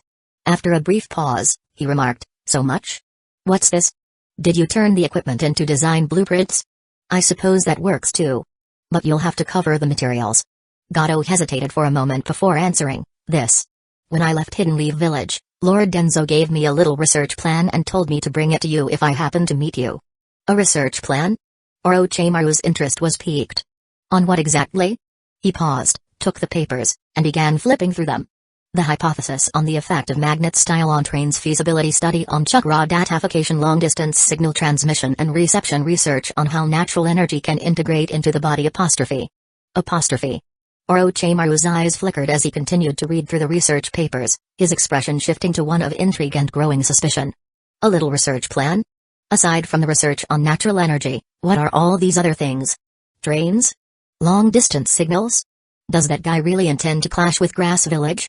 Does he want everything they have? Orochimaru's smile stiffened as he raised his gaze to Gato. You should know. He began, his tone turning colder, I have two extremely important experiments in progress. They're just as crucial for Danzō as they are for me. I don't have time to waste on other matters. Gato hesitated for a moment before calmly responding, Lord Danzō said. If you don't agree, he won't allocate any funding to you. How interesting, Orochimaru mused, his lips curling into a slight grin, though it didn't reach his eyes. I didn't expect that guy to still be trying to threaten me even after falling so low. His tone darkened as his eyes narrowed. Does he really think I, Orochimaru, can't accomplish anything without his money? But just before Orochimaru could continue, Gato spoke up again, a hint of a knowing smile tugging at his lips. He also said he would report your whereabouts to the village. Orochimaru's expression twitched with a flicker of annoyance. That guy.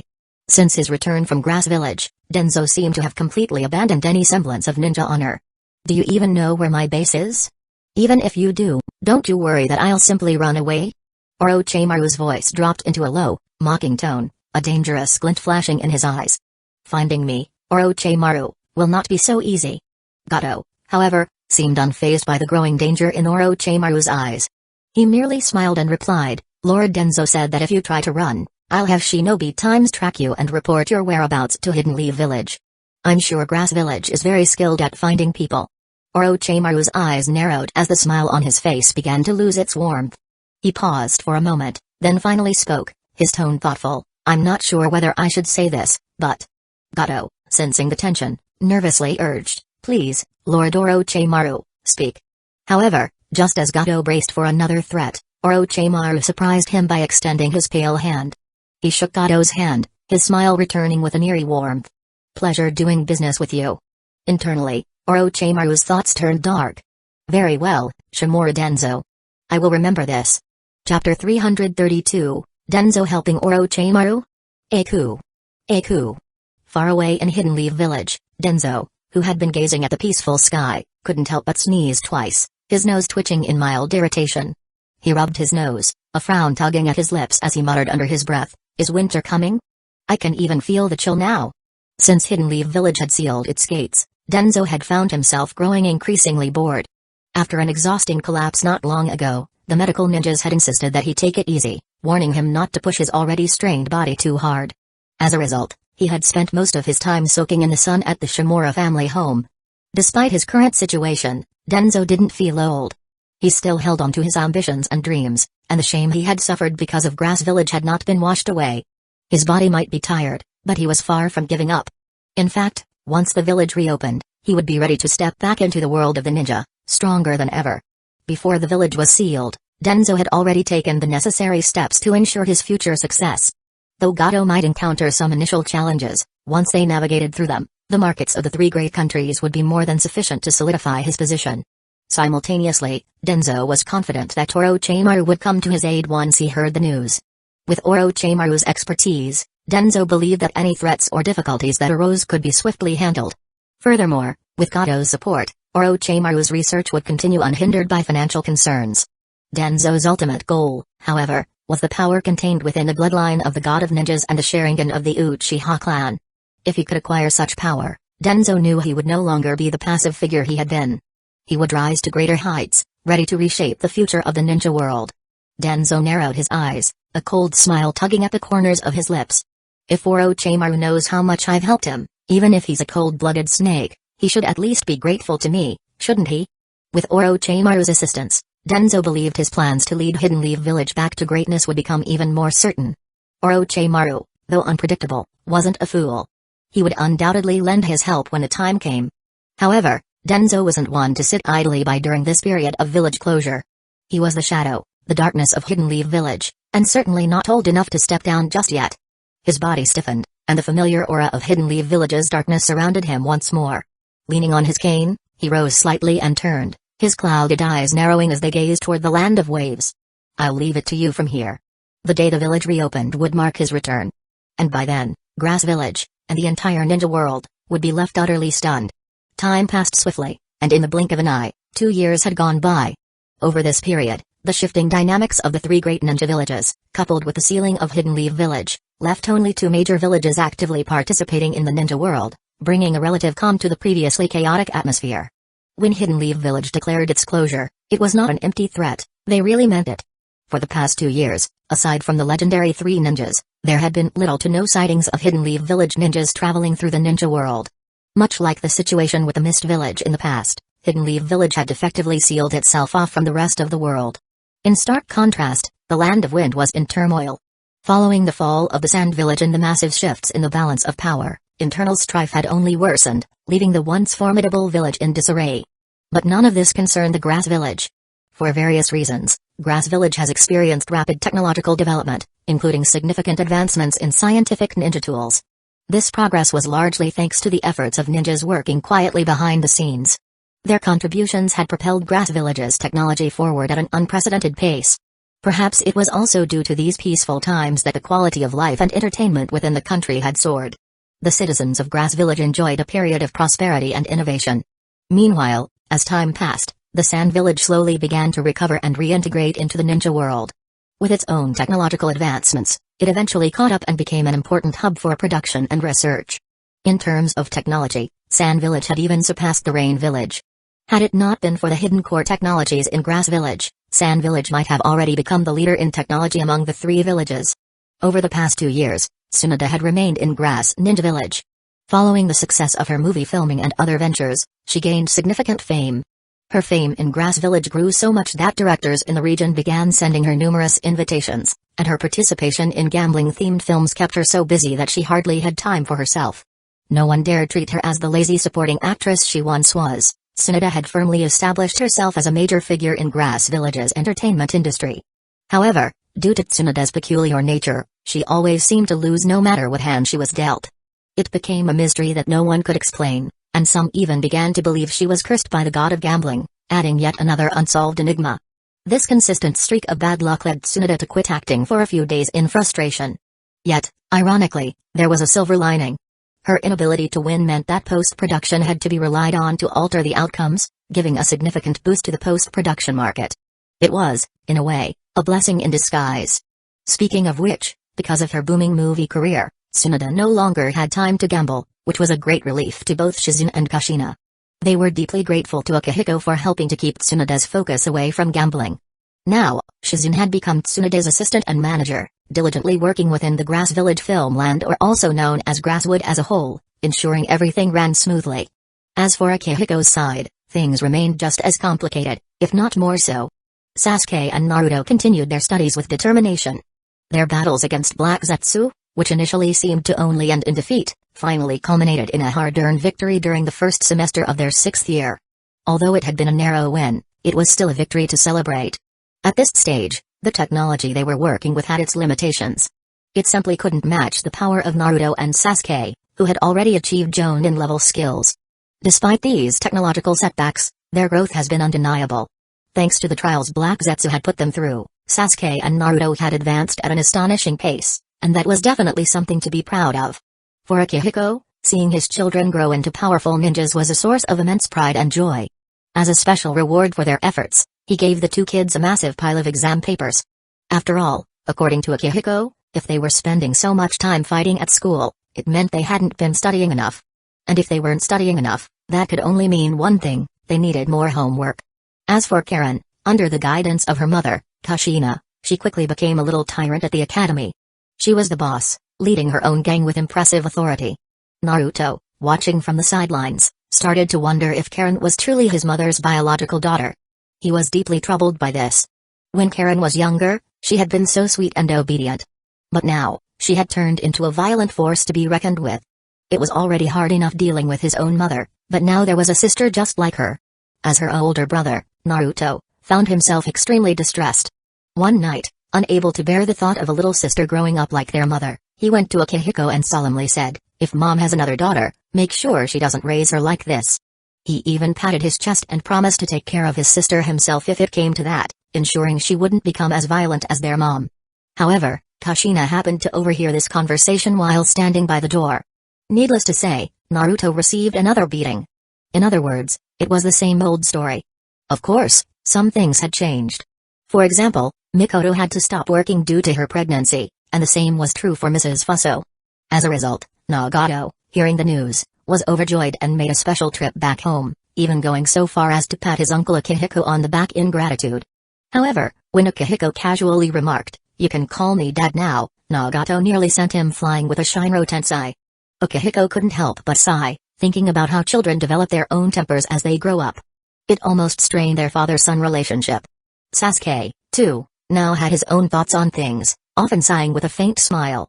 It left Uncle Akihiko feeling quite troubled. Of course, his current worry wasn't about that, but rather Pikazu and Hanzo cut off the railroad. But Chio, along with the academy's puppet teacher, laid tracks themselves and drove a train over. Akihiko looked at the document handed to him with a speechless expression, then covered his face. These guys. As troublesome as ever. Chapter 333, Hanzo vs. Chio. The story begins with Hanzo arriving in the village to secure a loan for the construction of a new railway. Hanzo found himself in a tight spot. Since Danzō had settled in the village, his annual income had taken a significant hit, making it essential for him to acquire funds to maintain and lay the railway tracks. However, Hanzo's methods for securing funds were so unorthodox that even Kakazu found himself at a loss on occasion. Picture this: Even when you went to the bathroom, Hanzo would be lying in front of your bathroom door, asking for money. How could anyone, let alone a normal person, tolerate that? Even Kakazu, known for his extreme tactics when collecting debts, was stunned by Hanzo's behavior. So much so that he briefly entertained the idea of asking Hanzo to help with his debt collections. But when Hanzo, in his role as the village leader, refused with an air of dignity, Kakazu couldn't contain his frustration. He spat water in Hanzo's face and retorted, "You still have the nerve to say that?" As for why Kakazu didn't approve of Hanzo's request for funding, it was likely because Kakazu was dissatisfied with the amount Hanzo was asking for. If it had been a reasonable sum, Kakazu would have agreed without hesitation. In the end, with the funds secured, Hanzo happily returned to the Land of Rain to begin construction. However, since Sand Village had joined forces with him, Hanzo had developed a rather annoying habit. He loved to brag in front of Chio. So, after securing additional funding, it was no surprise when the old man made his way to Sand Village to boast to Chio once more. He proudly proclaimed how impressive and high-ranking he had become, going on and on about how easily the funds were approved for him, all without needing to ask again. What Hanzo failed to mention, however, was that these funds had been acquired thanks to his unique methods. According to information from Ebizo, if he hadn't intervened in time, Chio might have been so furious that she would have used her white secret jutsu, the Chikamatsu collection of 10 puppets, to kill Hanzo on the spot. The triumphant expression on Hanzo's face as he left only made things worse. It was enough to leave Chio so angry that she couldn't even bring herself to eat. In fact, if Sand Village had just recently joined, it wouldn't have been such a big deal. After all, everyone knew that Rain Village and Grass Village shared a strong bond, and Sand Village, still new to the alliance, hadn't yet made its mark. It was natural for the treatment to differ at first. But now, after all these years, the situation has changed. Sand Village had worked diligently and faithfully, proving themselves over time. Yet, despite their efforts, they were still being treated differently. How could they not be frustrated? Especially with that insufferable windbag from Rain Village coming to flaunt his success. It was enough to make anyone furious. So, Chio wasted no time and quickly applied for funds for Sand Village as well, intending to deliver a sharp slap to that old guy's smug face. Sand Village was much different from Rain Village, which controlled the entire Land of Rain. Sand Village was merely a small village in the vast desert, with most of its resources having to be bought from elsewhere. It was compact, and with only one railway needed, its demands were relatively modest. However, while the annual funds allocated to Sand Village weren't insignificant, much better than they had been when they were still part of the Land of Wind, they were far from abundant. As the elder and founder of this new Sand Village, Chio had her own plans. She wanted to renovate key areas, expand the academy, strengthen the teaching staff, and improve the overall infrastructure, all of which required a reasonable amount of investment. However, the problem was that Hanzo's funds were not obtained as easily as he claimed. They were acquired through less than normal methods. Moreover, according to Treasurer Kakazu's meticulous calculations, Sand Village's annual funds were already sufficient. While not lavish, they were adequate and kept within a tight margin, ensuring efficiency and careful management. Chio's application for additional funds was therefore promptly rejected.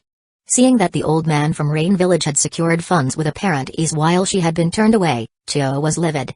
Determined to get to the bottom of it, she decided to take matters into her own hands and confront Uchiha directly. At this point, things seemed to be unfolding as expected. It was simply an elderly leader whose application had been denied, now seeking an explanation for the decision. However, upon hearing that Chio was planning to confront Uchiha in person, Hanzo became anxious. He had always boasted in front of Chio, and now that she was serious about securing funds from Grass Village, he worried his bluff might be called, exposing the truth. Despite his earlier bravado, Hanzo had his pride.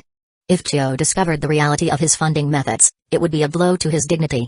The thought of that old hag Chio laughing at him was more than he could bear. So, unsurprisingly, in a desperate attempt to prevent Chio from reaching Grass Village, Hanzo quickly turned to Kakazu for help. Kakazu, who also had no intention of allocating more funds, agreed to the plan. When they learned that Chio was planning to board the train to Grass Village, they acted swiftly, dismantling the section of track near Sand Village. As soon as she boarded, they sabotaged the train and drugged the driver, trapping her in the Sand Village. At first, it seemed like a minor setback. After all, Chio could have easily walked to Grass Village. However, Chio, ever stubborn and unyielding, refused to back down. She gathered a group of skilled puppet masters and decided to take matters into her own hands, planning to operate the train herself. But Hanzo, not one to be underestimated, wasn't about to let this elderly puppet master expose his bluffs. With his pride on the line, He activated his rain ninjas to intercept Chio and her crew midway, determined to stop her at all costs. Eventually, the situation escalated into a direct confrontation between the two sides. However, aside from Hanzo and Chio, all the other ninjas were left utterly confused. Why were they fighting? What had their leaders gotten them into? As things spiraled out of control, Ebizo quickly sent a message to intervene. Reports suggested that the two leaders were already on the road, exchanging insults, completely losing sight of their original intentions. The situation had devolved into petty squabbles between two elderly ninjas, who seemed to have forgotten the purpose of the conflict altogether. Even Akihiko, upon hearing of this, couldn't help but cover his face in exasperation. He simply couldn't understand Hanzo's need to constantly brag and show off in front of Chio. Could it be that they were destined to be rivals? Perhaps, in some strange twist of fate, they were bound to clash at every turn. Recently, Akihiko had heard that Ebizo was starting to suspect something rather unusual, that his sister might be caught up in a late-blooming romance, and, to his surprise, he thought it might be with Hanzo. After all, he'd noticed his sister gazing longingly toward the land of rain, an expression in her eyes that couldn't be mistaken. Even Ebizo, a man who had been single for decades, could clearly see the look of longing and thoughtfulness in her gaze. And there were those odd moments when she would mutter to herself, "Is he warm enough in this cold weather? Is he eating enough?" If this wasn't love, Ebizo joked, he would eat sand on the spot. Though Akihiko believed that Ebizo was slightly mistaken, Ebizo had insisted to him, with great confidence, that he couldn't be wrong. As for why nothing had changed despite the years of bickering between Hanzo and his sister, Ebizo theorized that perhaps Hanzo, in his own strange way, was trying to attract his sister's attention, like a young boy acting out to get the attention of his crush. After hearing this, even Akihiko had to admit that if he didn't know the full truth, he might have been convinced by Ebizo's explanation. Akihiko sighed in exasperation, shaking his head as he turned to the grass ninja standing nearby. "Tell Advisor Chio and Leader Hanzo to stop fighting. As for the funds, they're approved." Although the confrontation wasn't going to be deadly, it didn't look good. Both Chio and Hanzo were high-ranking officials, and if anyone witnessed this, they might think they were bandits causing chaos. The grass ninja, clearly caught off guard by the order, blinked before responding with a strange expression. "Yes, sir." With that, he hurried off to relay the message. The situation had become quite the spectacle, with the entire village watching the drama unfold. Even the Shinobi Times had picked up the story, and bets were being placed on the outcome. However, when the infamous Tsunade-sama, who had a reputation for misfortune, entered the betting pool, the whole thing collapsed in an instant. The bookmaker promptly fled. At least, it seemed like the farce was finally winding down. But, in all honesty, it had been quite an entertaining show. Not long after, in the perpetually rainy land of rain, Ebizo, drenched from the downpour, was desperately shouting in an attempt to stop the fighting. He had just received a letter and rushed toward his sister, who was already preparing her puppets. "Stop it, stop it. Leader Akihiko has already agreed to allocate the funds. There's no need to keep fighting, sister," he pleaded. "Go away." Chio snapped, her attention fully on Hanzo. She completely ignored Ebizo's attempt to reason with her and instead summoned her secret technique, the Chikamitsu 10 puppets, glaring fiercely at Hanzo. "This is no longer about the funds. Today, I'll teach this old windpipe that I'm not someone to be trifled with." Ebizo opened his mouth to speak, but before he could get another word in, Chio marched forward through the pouring rain, her eyes burning with determination as she shouted, "Take this, you old windpipe." Hanzo, just as stubborn, ignored the plea to stop and retorted with defiance. "Come on then. Do you think I'm easy to bully, you puppeteer old hag?" With a growl, he began his counterattack. Once again, the two were at each other's throats, locked in a battle of insults and strikes, neither willing to back down. The fight had escalated beyond the issue of funds, becoming a full-blown clash of egos and pride. Ebizo stood there, utterly bewildered and silent, as he watched the two of them clash with such intensity. He sighed heavily, his frustration evident. Looking at the escalating chaos, he muttered under his breath, "What a disaster." If he hadn't been aware of the real situation between them, he might have believed there was some deep, deadly grudge between his sister and Hanzo. The fight was fierce, filled with no mercy or hesitation, each blow and insult aimed with sharp precision. Ebizo sighed once more, realizing there was no point in trying to stop them at this stage. Instead, he turned to the other ninjas nearby, gesturing for them to intervene and put an end to the brawl before things got even more out of hand. Chapter 334, Golden Generation. After receiving yet another message from Ebizo, Akihiko fell silent, a deep sigh escaping him. He shook his head, muttering to himself, "What a mess." He knew better than to get involved any further. This was the consequence of Hanzo's constant need to show off. And now, here they were, caught in yet another fight. Sometimes, it was best to let them go at it. The only one really suffering in this whole ordeal was Ebizo, out there trying to mediate in the pouring rain. If Akihiko were there, though, he'd probably just grab a small chair and enjoy the spectacle. Hee. A chuckle slipped from Akihiko's lips as he imagined the chaos unfolding.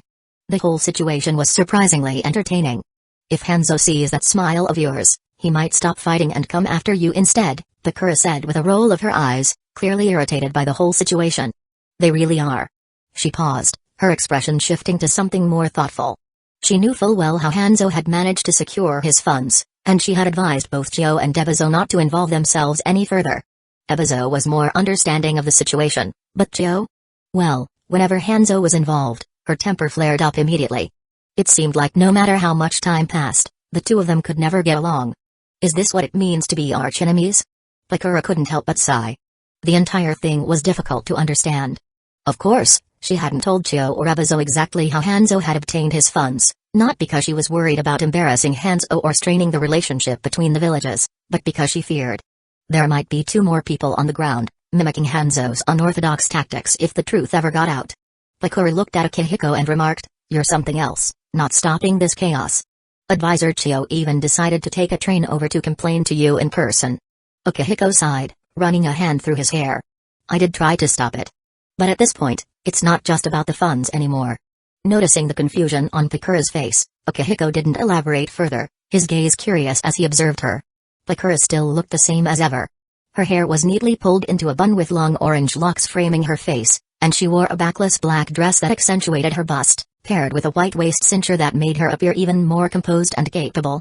Her smooth, delicate back remained just as striking as it always had been. Akihiko furrowed his brows slightly, his gaze lingering on her as she stood before him with no clear reason for her visit. "Is something wrong?" he asked. "Graduation is just around the corner," Bakura said, turning back to Akihiko, who looked at her in confusion. "Do you even keep track of time?" Bakura face-palmed, her irritation clear as she saw the puzzled expression on his face. "This year's students are about to graduate." "Oh, that. Right. Akihiko chuckled awkwardly, finally remembering. "The top student this year," Bakura said, her tone a little exasperated. "We have so many outstanding students this year, each one could have claimed the top spot in any previous class." She sighed in admiration. "Truly, this is the golden generation of Grass Village. Whether it's Gaara, Jugo, Sasuke, or Naruto. Although Naruto's grades are a bit lower, he has this inexplicable power that always leads to surprises," she continued, pausing to look back at him before adding, "They're all more than deserving, which is why the academy asked me to check with you on who should be chosen." "The top student, huh?" Akihiko's face softened with a hint of nostalgia. "Time really flies. They've all grown up so fast." Yes. "This child has grown up, and now your next one is on the way," Bakura interrupted, her irritation evident. To be honest, she had initially thought it was just a rumor, but now it seemed perhaps Akihiko had some ulterior motives all along. After all, why else would Mikoto, who had been doing so well as a secretary, suddenly become pregnant? Naruto is complaining, by the way. He's wondering how Sasuke is about to have a sister, and he doesn't have one. Bakura couldn't help but tease, looking at Akihiko with a mix of disbelief and mockery. "Ha, an accident. It was just an accident," Akihiko replied, his face flushed with embarrassment. Bakura rolled her eyes at Akihiko's response. "Whatever, it's none of my business. But you still haven't said who the next top student will be. Don't you already have an idea?" Akihiko crossed his arms and smiled at the yawning, lazy Bakura. "Just follow the rules and pick the best one." "I knew you'd choose that route," Bakura sighed, shaking her head. "The best, yes. But they still have potential. No one can be certain about the future." Before she could continue, Akihiko interrupted her. "But isn't there already a clear standout right now?" Bakura rolled her eyes at Akihiko's response. "Whatever, it's not my problem. But you still haven't told me who the next top student will be. Don't you already have an idea?" Akihiko crossed his arms and gave her a knowing smile as he watched Bakura lazily yawn. "Just stick to the rules and pick the best one." "I knew you'd say that," Bakura sighed, shaking her head. "The best? But they still have room to grow. No one can be certain about the future." Before she could finish, Akihiko interrupted, "But isn't there already a clear standout right now?" "That's true." Bakura's face brightened with pride as she heard Akihiko's words. She stretched lazily, catching his gaze. Rolling her eyes, she waved him off nonchalantly. "Hey, stop staring. I don't have any kids." Ukihiko was left speechless. Hey, that's just slander. He doesn't have any such fetish. But before Ukihiko could defend himself, Bakura propped her right hand under her chin, leaning casually on the table. She asked lazily, by the way, what's with all the tall towers being built around lately? Ukihiko paused for a moment before responding, oh, those chakra signal towers. Soon, we'll be able to communicate over long distances. Long-distance wireless communication? Has it really been successful? Bakura raised an eyebrow, intrigued. Yes, it's working, Ukihiko nodded, confirming. Before long, we'll be able to communicate over vast distances. In fact, not only was it successful, but with the quiet assistance of some geniuses, long-distance video communication might soon be possible as well. As Ukihiko finished speaking, Bakura's gaze gradually drifted, her eyes unfocused as if lost in thought. Her voice softened as she murmured, time really flies by so quickly. Memories flooded her mind, memories of betrayal, of being ambushed by the Mist village. She had been certain she was going to die, but just before losing consciousness, she had heard two voices. Discussing affair? In the end, exhaustion had taken over, and she passed out, her body giving in to frustration. When she woke up again, she found herself in the grass village, her injuries treated, and an invitation to become the head of the academy awaiting her. Back then, the grass village wasn't as grand as it is now. It wasn't as prosperous, nor as powerful. But it had grown steadily, bit by bit. And over time, even the sand village joined in, strengthening the ties that once seemed so distant. And then, she adopted the son of the very person she once hated most. Now, the land of grass had become a powerful nation that even the 5 great nations couldn't afford to underestimate. Thinking back, it feels like it was just yesterday that you saved me and tricked me into signing a huge debt, Bakura murmured, reminiscing about the past. Hey. How can you call it a trick? That was the medical bill. We're a legitimate hospital. Ukihiko quickly retorted, defensively. I always thought I'd find time to beat that Raza guy to a pulp, Bakura continued, as if speaking to herself. But who would have thought that the next time I went to the sand village, he'd be dead? What a pity. Her voice trailed off, softening as she reflected further. When I first became head of the academy, I was worried, but now the academy has grown so much. Every year, watching the graduates fills me with pride and joy. And Gara? Ukihiko, sensing the shift in her tone, realized something was amiss. He squinted, looking more closely at Bakura, and noticed she had fallen asleep. He shook his head, a hint of amusement on his face, but made no move to wake her. Clearly, she had been drained by all the work leading up to the graduation.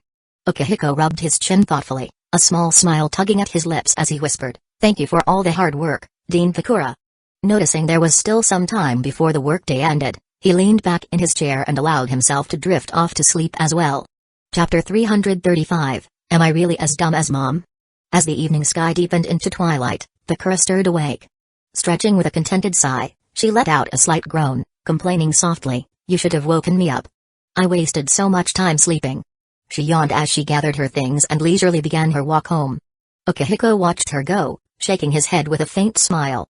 "Some people will complain no matter what you do," he muttered to himself before turning to leave as well. The days had been longer for him since Mikoto went on leave, and the mounting workload weighed heavily on his shoulders. Kushina had, in her usual spirited way, volunteered to fill in as his secretary. While her enthusiasm was admirable, Ukihiko had politely declined.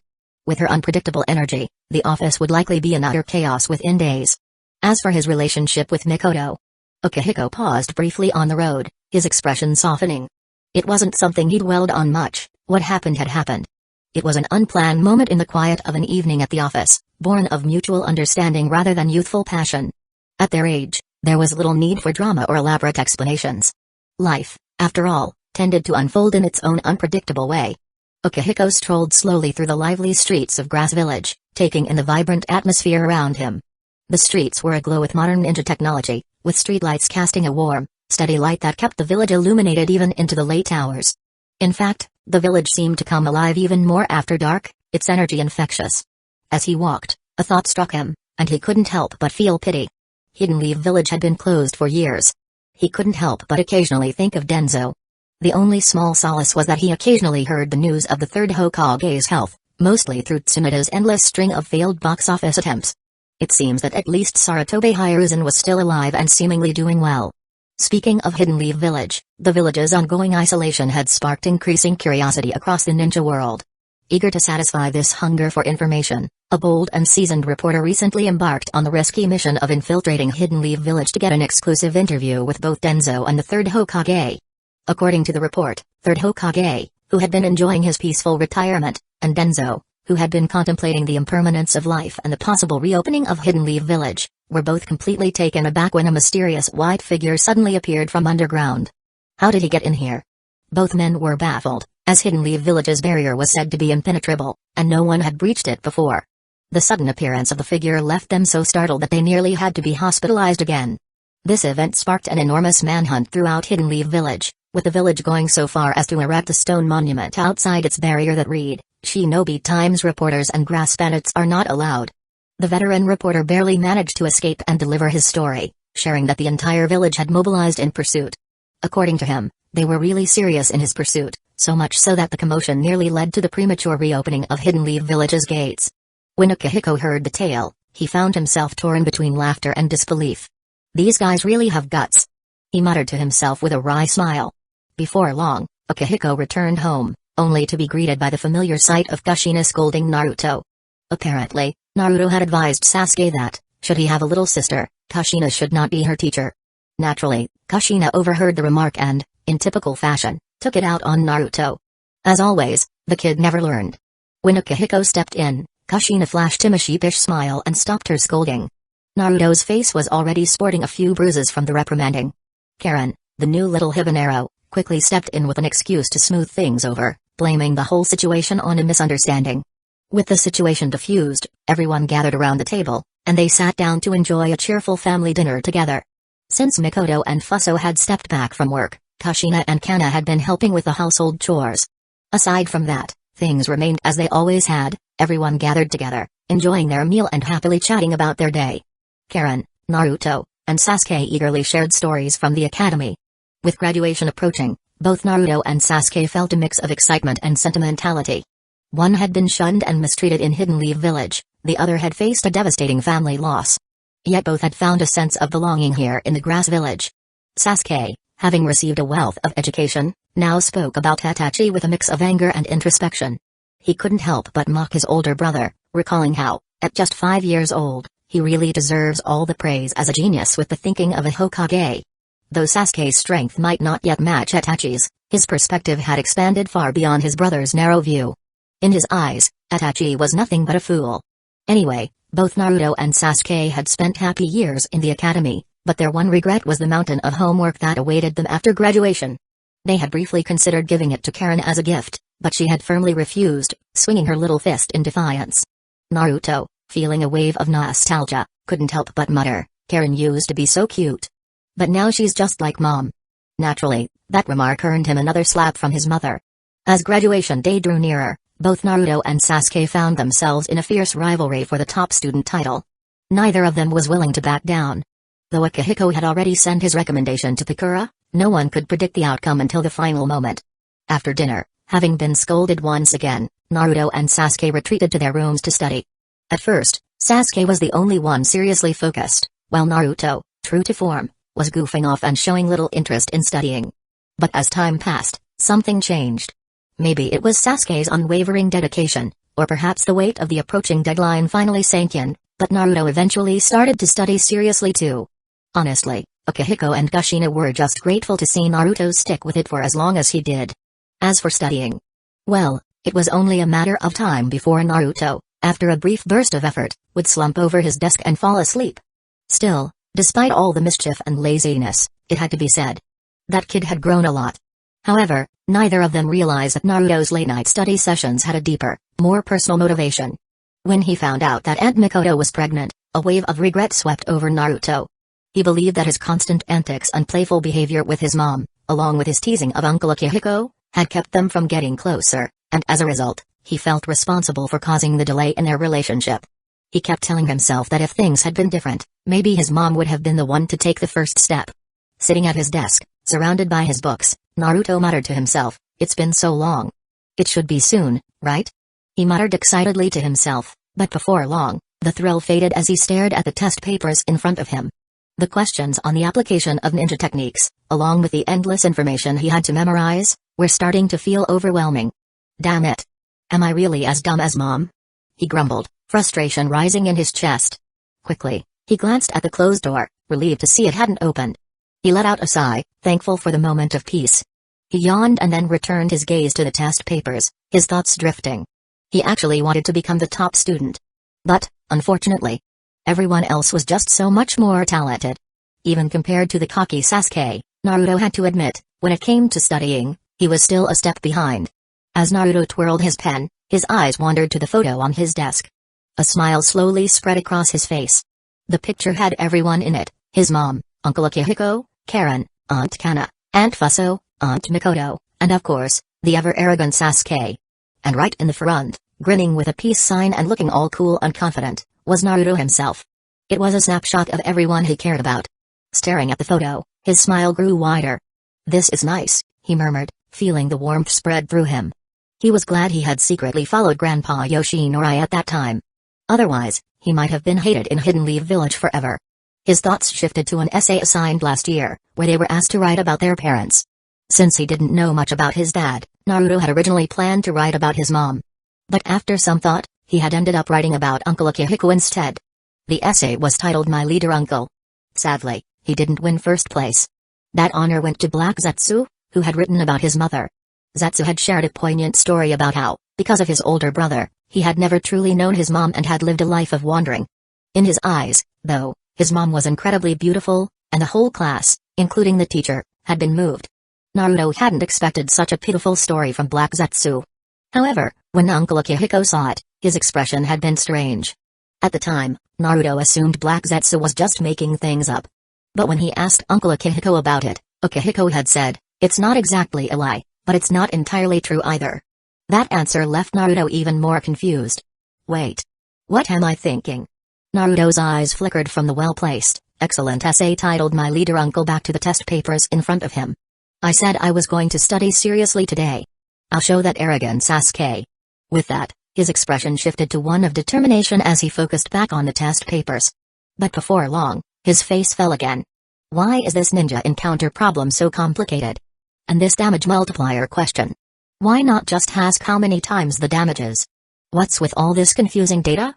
He muttered, clutching his head as he skimmed over the questions, one by one. Ninja technique geometry problem? Direction of the technique issue. Kunai throwing a power problem. Is this test way above my level? His voice grew quieter with each passing complaint. Then, with a soft thud, Naruto collapsed onto his desk, his head hitting the surface as he fell into a deep sleep. But not long after, a strange, dimly lit space appeared in his dream. A deep voice echoed through the darkness. "Are you finally here?" Naruto's brow furrowed in confusion. He scanned the shadowy surroundings, and his eyes widened when he noticed a strange creature behind bars, its terrifying scarlet eyes gleaming ominously in the gloom. Flustered and confused, Naruto stumbled to his feet. "Where is this? Am I dreaming?" he muttered, his heart racing. Chapter 336, The Nine Tails. The ground beneath him was damp, and the atmosphere was heavy with an eerie dimness. Before him, a pair of enormous, glowing scarlet eyes glared menacingly, belonging to a towering figure exuding a dark and oppressive red chakra. Naruto distinctly remembered falling asleep from sheer exhaustion after hours of studying. But how had he ended up in this strange place? No one would dare break into their home and take him, especially with Uncle Akihiko around. So, where exactly was this? Lost in his thoughts, Naruto frowned, trying to make sense of the situation. Suddenly, a deep, growling voice rumbled from the giant red eyes before him. "So, you've finally shown up, huh?" The voice growled, low and sharp, carrying a tone of irritation. "Took you long enough. Come closer, kid." For years, he had been aware that the boy could potentially access this space. But somehow, inexplicably, the seal had only grown stronger over time. It was infuriating, an unnatural interference, undoubtedly the handiwork of some meddling fool. If he ever discovered who had tampered with it, they would learn firsthand what it meant to face the wrath of the strongest tailed beast. Despite the barely contained rage in its voice, the creature forced an air of cold indifference as it growled, "As much as I'd love to rip you apart, this damn seal keeps me locked in. Curse this infernal thing." The sharp, venomous words snapped Naruto out of his thoughts. His gaze drifted upward to the towering figure looming before him, a massive, red-eyed creature. His lips parted slightly in astonishment as he murmured, "A fox?" For a moment, the Nine Tails froze, its fiery eyes narrowing in disbelief. "A fox?" It hissed, its voice dripping with indignation. I am the Nine Tails. The creature's tone deepened, growing darker and more oppressive. The strongest and mightiest of all the tailed beasts. Naruto blinked, tilting his head slightly in curiosity. Then, as if a switch had flipped, his expression brightened. Oh, right. The Nine Tails. As a soon-to-graduate student, Naruto was well versed in the lore of the tailed beasts. At school, there was even a special course dedicated to various unique creatures, including summoning beasts and other tailed beasts were a significant part of the curriculum. Naruto had always found that class fascinating, particularly the colorful stories shared by the instructors. He recalled tales of how the Nine Tails and the One Tail were bitter rivals, or how the Nine Tails was said to have a tsundeer personality. There were even wild stories about how the Nine Tails had once struck fear into the heart of the legendary god of shinobi. Though these were often labeled as mere rumors, legends impossible to confirm, Naruto couldn't help but be intrigued by them. After all, the idea of a creature so powerful that it could shake even the most legendary figures was thrilling to him. And then there was the fact that Gaara and Rinne were all Jinchuriki. Over time, Naruto had came to understand exactly what the seal on his stomach was for. By now, he had a solid grasp of what it meant to harbor a tailed beast within. A tailed beast living inside my body, huh? Naruto said, his gaze fixed on the Nine Tails, not a trace of fear in his expression. With the seal in place, and even without it, Naruto knew that if anything went wrong, Uncle Akihiko and Mom were just at home. What was there to be afraid of? His eyes glinted with curiosity as he scratched his chin, clearly intrigued. I heard a story. That back in the day, you fought against the god of shinobi, the first Hokage. The two of you went at it for 3 days and nights, right? In the end, even though you were a bit outmatched, you still made the first Hokage recognize your overwhelming power. So much so that he had no choice but to seal you away. Is that true? The moment Naruto finished speaking, the Nine Tails' mind went blank. That battle? He thought, stunned. This is how people are telling it now. Slightly outmatched? And a terrifying power that even frightened the first Hokage? It was pure nonsense. The truth was far different. The first Hokage had unleashed his absurdly powerful jutsu to threaten him, then, with a single hand, seized him by the neck and sealed him away, without giving him even the slightest chance to retaliate. At that moment, the Nine Tails hadn't been able to put up any resistance. The Nine Tails had initially planned to feign indifference, perhaps even doze off, when he realized this brat actually recognized him. But hearing such a wildly inaccurate account of events left him utterly stunned. After a brief pause, he regained his composure. His scarlet eyes softened, a faint air of nostalgia clouding his gaze as he tilted his massive head upward. He acted like he was lost in the memories of the past. With a heavy sigh, he exhaled in front of Naruto, adopting a calm, almost melancholic demeanor.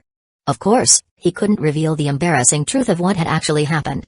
Just as Naruto's curiosity began to grow even more, the Nine Tails scoffed lightly, his head lowering once more as he closed his eyes.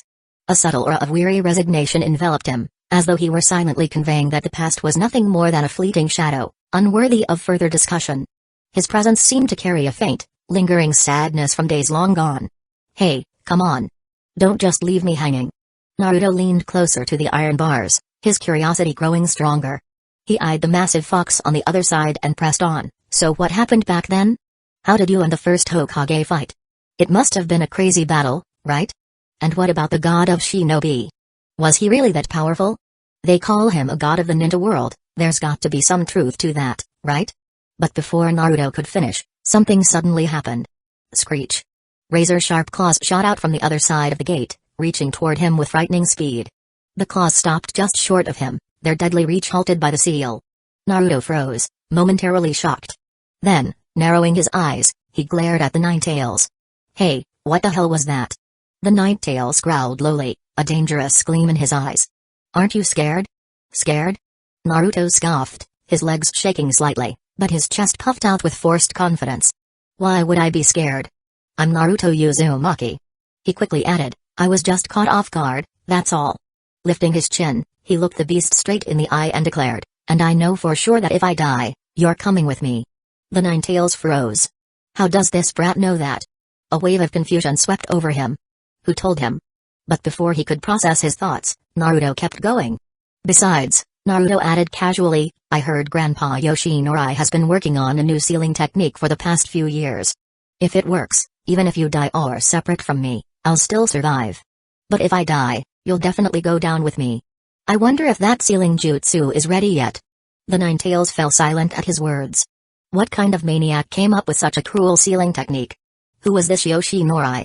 Wasn't he afraid that he would hunt him down and obliterate him with a tailed beast bomb the moment the seal was broken? The Ninetales' expression tightened, and with an angry huff, he turned his head away, refusing to acknowledge Naruto any further. He lay down, his nose pointed toward the ceiling, clearly irritated by the conversation. Seeing the Ninetales ignore him, Naruto realized he wasn't in any immediate danger, which only piqued his curiosity even further. Come on, tell me. What really happened during your fight with the first Hokage? Hey, don't just sleep all the time, it must be so boring for you. Suddenly, a thought struck him. Wait a second. Was the legend fake? Did you actually lose miserably? True, the Ninetales replied.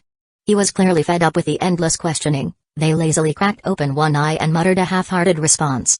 Though the reply came without much thought, Naruto's eyes immediately brightened, and he pressed on. Then why were you sealed? Because I wanted to be. The Ninetales grunted, snorting in irritation. That's a weird hobby. Naruto exclaimed. Then, after a moment of thought, he added, oh, and I heard you don't get along with the One Tail.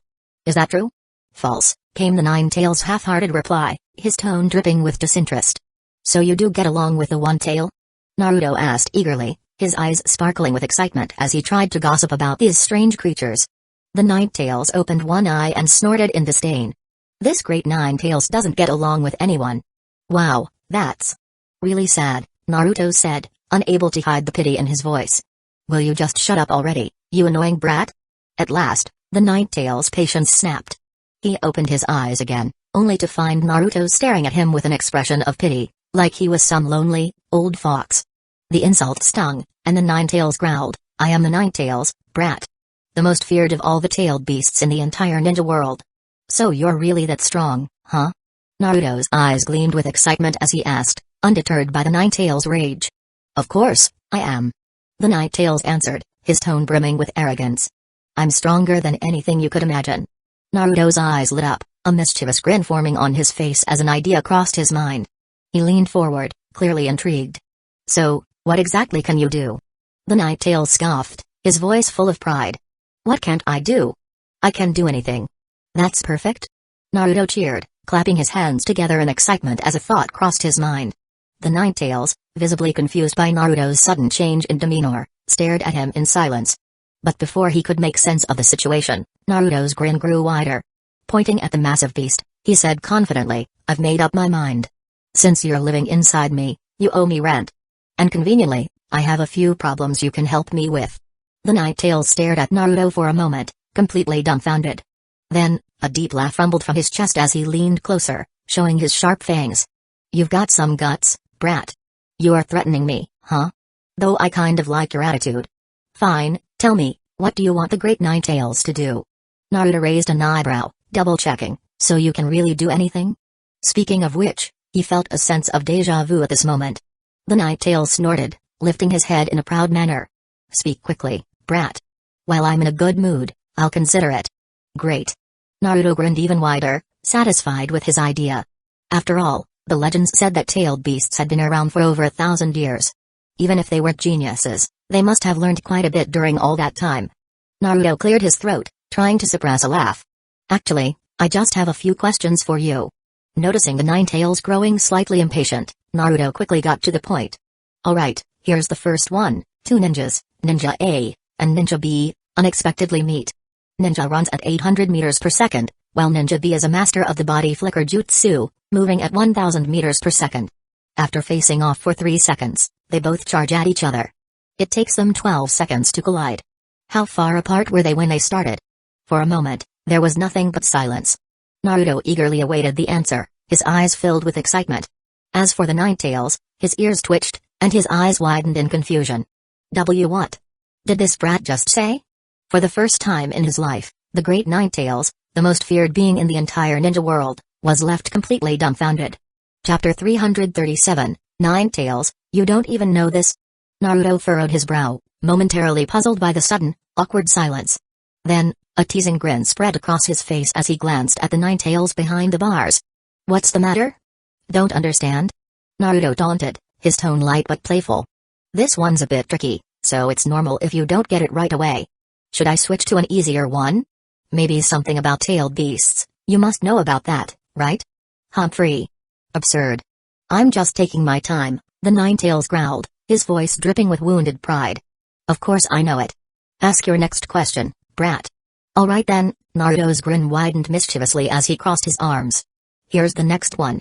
A certain ninja has sealed both the 9 tails and the 1 tail within their body, for a total of 78 tailed beasts. Altogether, there are 318 tails visible at a glance. So, how many 9 tails and 1 tails are there in this ninja's body? The 9 tails froze, his massive ears twitching as he tried to process the bizarre scenario. Finally, he scoffed, his frustration bubbling over. What kind of ninja could hold that many tailed beasts? Not even the so-called god of shinobi could manage such nonsense. And besides, I'm one being, not many. Brat, are you just making this up to irritate me? Don't worry about the details. The key is understanding the question's intent. Naruto waved his hand dismissively, his teasing grin widening. Don't tell me. You're stuck again? Ninetales' scarlet eyes narrowed dangerously as his frustration reached a boiling point. Seeing Naruto's smug expression, the urge to strangle the boy surged within him. Alright, forget it, Naruto sighed, clearly disappointed. Let's move on to the next one. He cleared his throat and readied himself for another question. Here's one. A tailed beast is resting in the forest when a ninja stepped on its tail. Furious, the tailed beast fires a tailed beast bomb at the ninja. If the bomb's speed is, the Ninetales stared blankly at Naruto, completely dumbfounded. Why would anyone care about the speed of a tailed beast bomb? Don't know this one either? Fine, Naruto said, shaking his head with exaggerated disappointment. Let's try something simpler. This one's a classic, blood transfusion problem.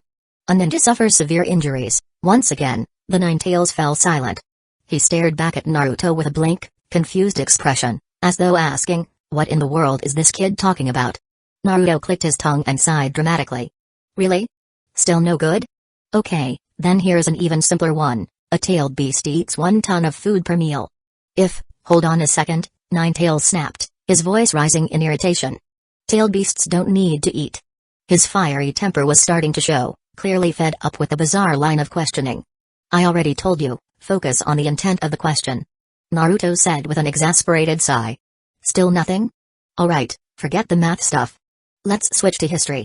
Here's one for you. The god of shinobi, Hashirama Senju, founded the ninja village system, revolutionizing the entire ninja world. Now, when was Hidden Leaf Village established? Ninetales, who had been struggling with Naruto's earlier questions, suddenly perked up. Hidden Leaf Village Year 1. Hidden Leaf Village Year 1. He declared confidently, a glint of victory in his eyes. Hidden Leaf Village was established in Year 1, marking the end of the Warring States period and the beginning of the Ninja Village era. Wow, you jumped straight to the answer? Impressive, Naruto teased, a sly grin creeping across his face. But hold on, let me finish the question first. When Hidden Leaf Village was established, how old was Hashirama Senju? The Ninetales froze, his confidence evaporating in an instant. How the heck would I know how old that guy was? He muttered, exasperated. He groaned and clutched his head in frustration, his pride crumbling. What kind of ridiculous questions are these?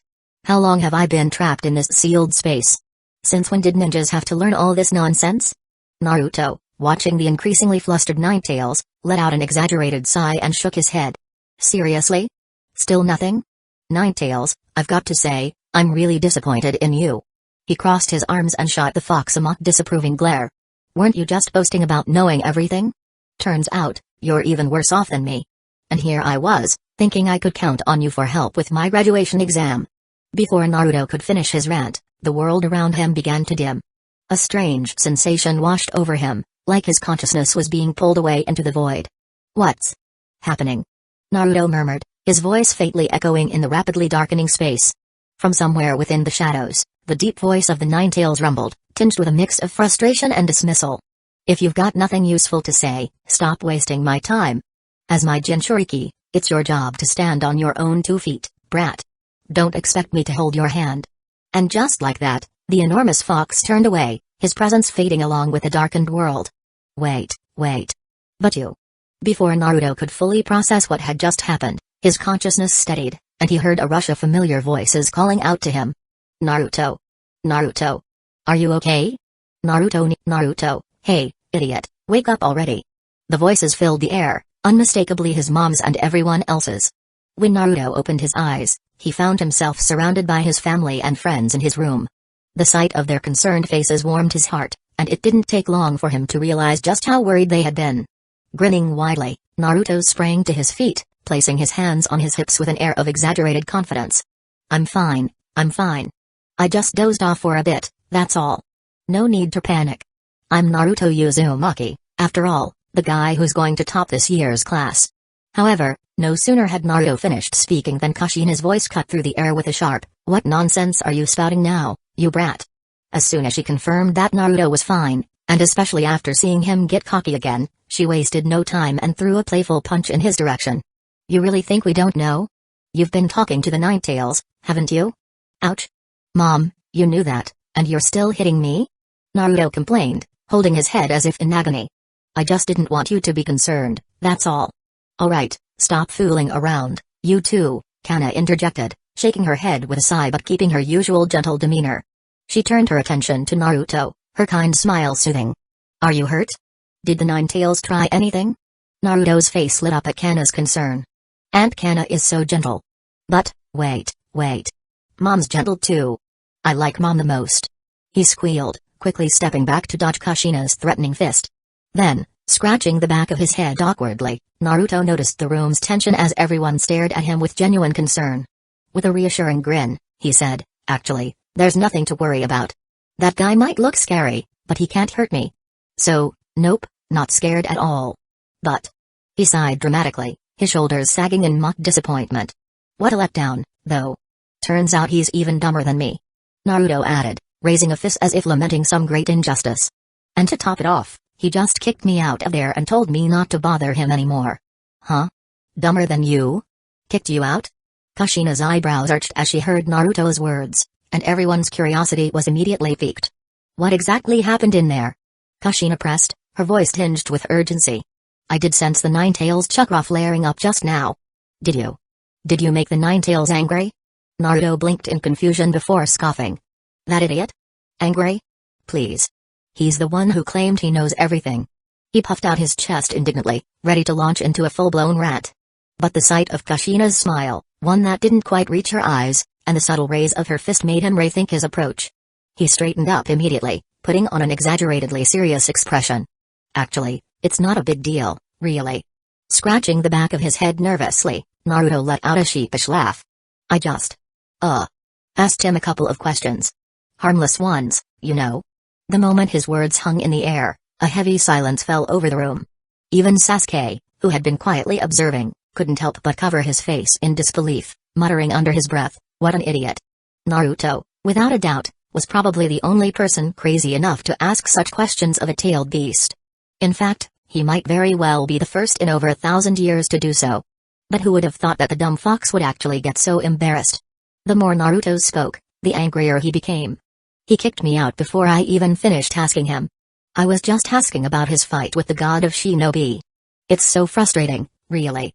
He got upset over a few simple questions and then acted like he knew everything. Humphrey. Next time I see him, I'll definitely scold him properly. Hearing Naruto's complaints, Kushina, the former Ninetales Jinchuriki, couldn't help but twitch her lips in exasperation. She had always known her son could be a bit oblivious, but this was a whole new level. He's nothing like me, she thought, shaking her head. After all, he was talking about the Ninetales, one of the most fearsome beings in existence. And treating him like some grumpy roommate. Yet, as much as Kushina wanted to scold Naruto, she couldn't deny the sense of relief she felt. Her son wasn't afraid of the Ninetales, and that lack of fear was both comforting and concerning. After a moment of hesitation, her expression turned serious. Naruto. It seems we'll need to reinforce the seal. Her words caused the room to go silent. Naruto froze mid-huff, caught off guard. Even Uchiha, who had been quietly listening, raised an eyebrow in mild surprise. He understood where Kushina was coming from. As a former Jinchuriki, she was all too familiar with the Ninetales' immense power and malicious nature. Years ago, she had vehemently opposed making Naruto a Jinchuriki. Now, suggesting they strengthen the seal was a precaution, a way to ensure the Ninetales wouldn't manipulate or harm Naruto in the future. However, just as everyone expected Naruto to agree with Kushina's suggestion, they saw him hesitate briefly. Then, with an awkward scratch to the back of his head, he spoke up. Well, let's just forget about it, Mom, he said, his tone firm despite the sheepish start. The Ninetales is already inside me, So even if you strengthen the seal, I'll still have to face him eventually. In that case. He raised his fist, flashing a confident, toothy grin. I might as well confront him directly. I, Naruto Uzumaki, will never back down or fear him. Please trust me, Mom, Uncle Akihiko. Akihiko blinked, caught off guard by her words, before a warm smile spread across his face. Stepping forward, he placed a hand gently on Naruto's head. You've really grown up, Naruto, he said, his voice tinged with pride. Hee. Naruto beamed, not shying away from the gesture. His chest puffed out in pride as he declared, of course I've grown up, I'm Naruto Uzumaki, after all. You little brat. Kushina muttered, caught between surprise and laughter. For a brief moment, she simply stared at her son's confident expression, frozen in thought. Then, her hands shot out, smacking him lightly on the head before ruffling his hair. Ha ha ha. You really are my son, she said, bursting into hearty laughter, her voice filled with equal parts amusement and pride. Ow! That really hurts. Naruto protested, rubbing his head and giving his mom a pout. Look who's talking, he thought to himself, knowing that his mom was just as loud and impulsive as he was. He glanced at the clock, noticing how late it was, and yawned. It's getting late, and I'm starting to feel sleepy. Mom, Uncle Akihiko, Aunt Kana, Aunt Fuso, Aunt Mikoto, don't worry about me. You all should get some rest. And you, Sasuke. He paused, giving a thumbs up and sliding a finger under his nose with a playful grin. The first place is going to be mine. Idiot, Sasuke muttered, rolling his eyes as he walked away. Still, seeing that Naruto was fine brought some relief. Once everyone had left, Naruto lay back on his bed, lifting his shirt to look at his stomach. His expression turned mischievous, and a sly grin crept onto his face. Hey, Sasuke, Gaara, Jugo. Just you wait. I've got a surprise for you all. Chapter 338, The Three Village Joint Exam? A few days had passed since Naruto's relentless questioning had reduced the mighty Nine-Tails to a sulking, indignant state. The fox had been humiliated to such an extent that it refused to entertain Naruto's antics any further, retreating into silence. Initially, Kushina had been deeply worried about Naruto's decision to engage more with the Nine-Tails. She had feared the potential risks, but as the days went by and Naruto showed no signs of harm, or fear, her concern began to ease. Her son's confidence and resilience reassured her, even if his methods left her shaking her head. Naruto, however, was far from satisfied. Each attempt to revisit the Nine-Tails sealed space ended in failure, with the fox either ignoring him or throwing him out outright. Frustration bubbling over, Naruto finally decided to seek advice from his uncle Akihiko. After listening to Naruto's complaints, Akihiko let out a hearty chuckle. That's your world of consciousness, Naruto. If you're strong and confident enough, you can even give the Nine-Tails a good beating in there. It's all about how much control you have. Then, with a slight smirk, he leaned closer and added, or, if you're really desperate, you could always ask Obito for help. Naruto's eyes sparkled with determination, and he clenched his fists as he made a solemn vow. Just you wait, furball. One day, I'll beat the stuffing out of you. Kushina, who had been within earshot, nodded enthusiastically at her son's declaration. That's the spirit. That fox needs a good thrashing every now and then. A tailed beast that isn't disciplined every 3 days will start thinking it owns the place. Akihiko, watching this mother-son duo, let out a long sigh, his hand massaging his temple. He felt a pang of sympathy for the Nine-Tails. Being sealed inside not just one but two Uzumakis over the years was a fate no amount of chakra could make up for. Despite his amusement, Akihiko chose not to interfere further. He had already gathered more than enough of the Nine-Tails chakra for his own purposes and saw little reason to step in. Naruto would have to learn how to manage Nine-Tails himself, and Akihiko trusted that Naruto's unorthodox but unwavering approach would eventually yield results. As the days passed, the tension in the village grew, signaling the approach of the graduation exams for Naruto, Sasuke, and their classmates. This annual event was one of the most anticipated in the village, and the usual excitement filled the air. Yet this year, there was an unusual twist. The three-village joint exam? Akihiko exclaimed, his eyebrows shooting up as he stared at the frazzled Hanzo and a slightly bruised Chio standing before him. The scene was almost comical. Hanzo's usual commanding presence was marred by a frazzled look, while Chio was rubbing a fresh scrape on her cheek. Surrounding them were several shinobi who were doing their best to stifle their laughter. Their attempts to maintain decorum only made the atmosphere more absurd. Hanzo and Chio's arrival together, an exceedingly rare occurrence, had prompted Akihiko to call a temporary meeting. As the leader, he wasted no time addressing the situation with the severity it deserved. Behaving so recklessly despite your standing, what kind of example are you setting for the younger generation? This behavior is completely unbecoming. His sharp tone left little room for argument. While their antics hadn't caused any significant issues, Akihiko felt it was essential to reprimand them thoroughly. Their conduct had been an embarrassment to the Grass Ninja Village, and their behavior reflected poorly on the ideals of the grass spirit they were supposed to uphold. Though everyone knew Hanzo and Chio were usually responsible and diligent, there was one inevitable issue: whenever the two were together, they would begin bickering. Ebizo, always the philosopher, calmly thought it was a matter of love. Akihiko, however, raised an eyebrow, clearly skeptical of this theory. Despite their usual demeanor, Hanzo and Chio could only bow their heads in shame, offering sincere apologies. Even they had to admit that things had gotten out of hand this time. "So, are you two seriously planning to hold the three-village joint exam this time?" Akihiko asked, his brows furrowed in confusion as he steered the discussion back to the day's topic. From what Hanzo and Chio had described, their recent clash had been nothing short of chaotic. Torrential rain had accompanied their battle, setting the stage for an intense and dramatic showdown. In the end, neither side had emerged victorious, both had suffered enough losses to call it a draw. The spectators, however, had been thoroughly entertained, cheering and reveling in the spectacle as though it were a grand performance. Who would have thought that as team leaders, or advisors, in this case, could fight so fiercely and stoop so low, hurling insults at each other like street brawlers? The scene had been nothing short of outrageous, yet undeniably entertaining. A true spectacle, really. Akihiko couldn't help but think that their decision to stop the fight had been less about finding common ground and more about the sheer embarrassment of their public antics. Their bruised egos had likely prompted them to rethink their approach, which led them to focus on organizing something more constructive. Given that the graduation exams were approaching, they had apparently decided to use this opportunity to stage a competition among the graduating students of their respective villages. The idea was to test their mettle and determine who among the next generation was the strongest. Naturally, they had roped in Pakura, the person responsible for overseeing education, to help facilitate the event, which had ultimately brought them all to this meeting. "Actually, it's not just about my rivalry with this old pipehead," Advisor Chio said with a resigned sigh, shaking her head. "I believe fostering a competitive environment like this can help the kids grow. This will be the first batch of graduates from Sand Village's Ninja Academy, after all. However, with so few students in the academy, and thanks to the textbooks provided by leader Akihiko." She paused, glancing at Akihiko with genuine admiration. When she and Ebizo had first examined the textbooks, they were nothing short of astonished. They never could have imagined that Akihiko would provide textbooks containing the most vital ninjutsu from all the villages, completely free for the children to learn. It was an unexpected and generous gesture. No one, not even the so-called god of shinobi, had done anything quite like this. Because of that, some of the children have started to become a bit too self-assured, Chio continued.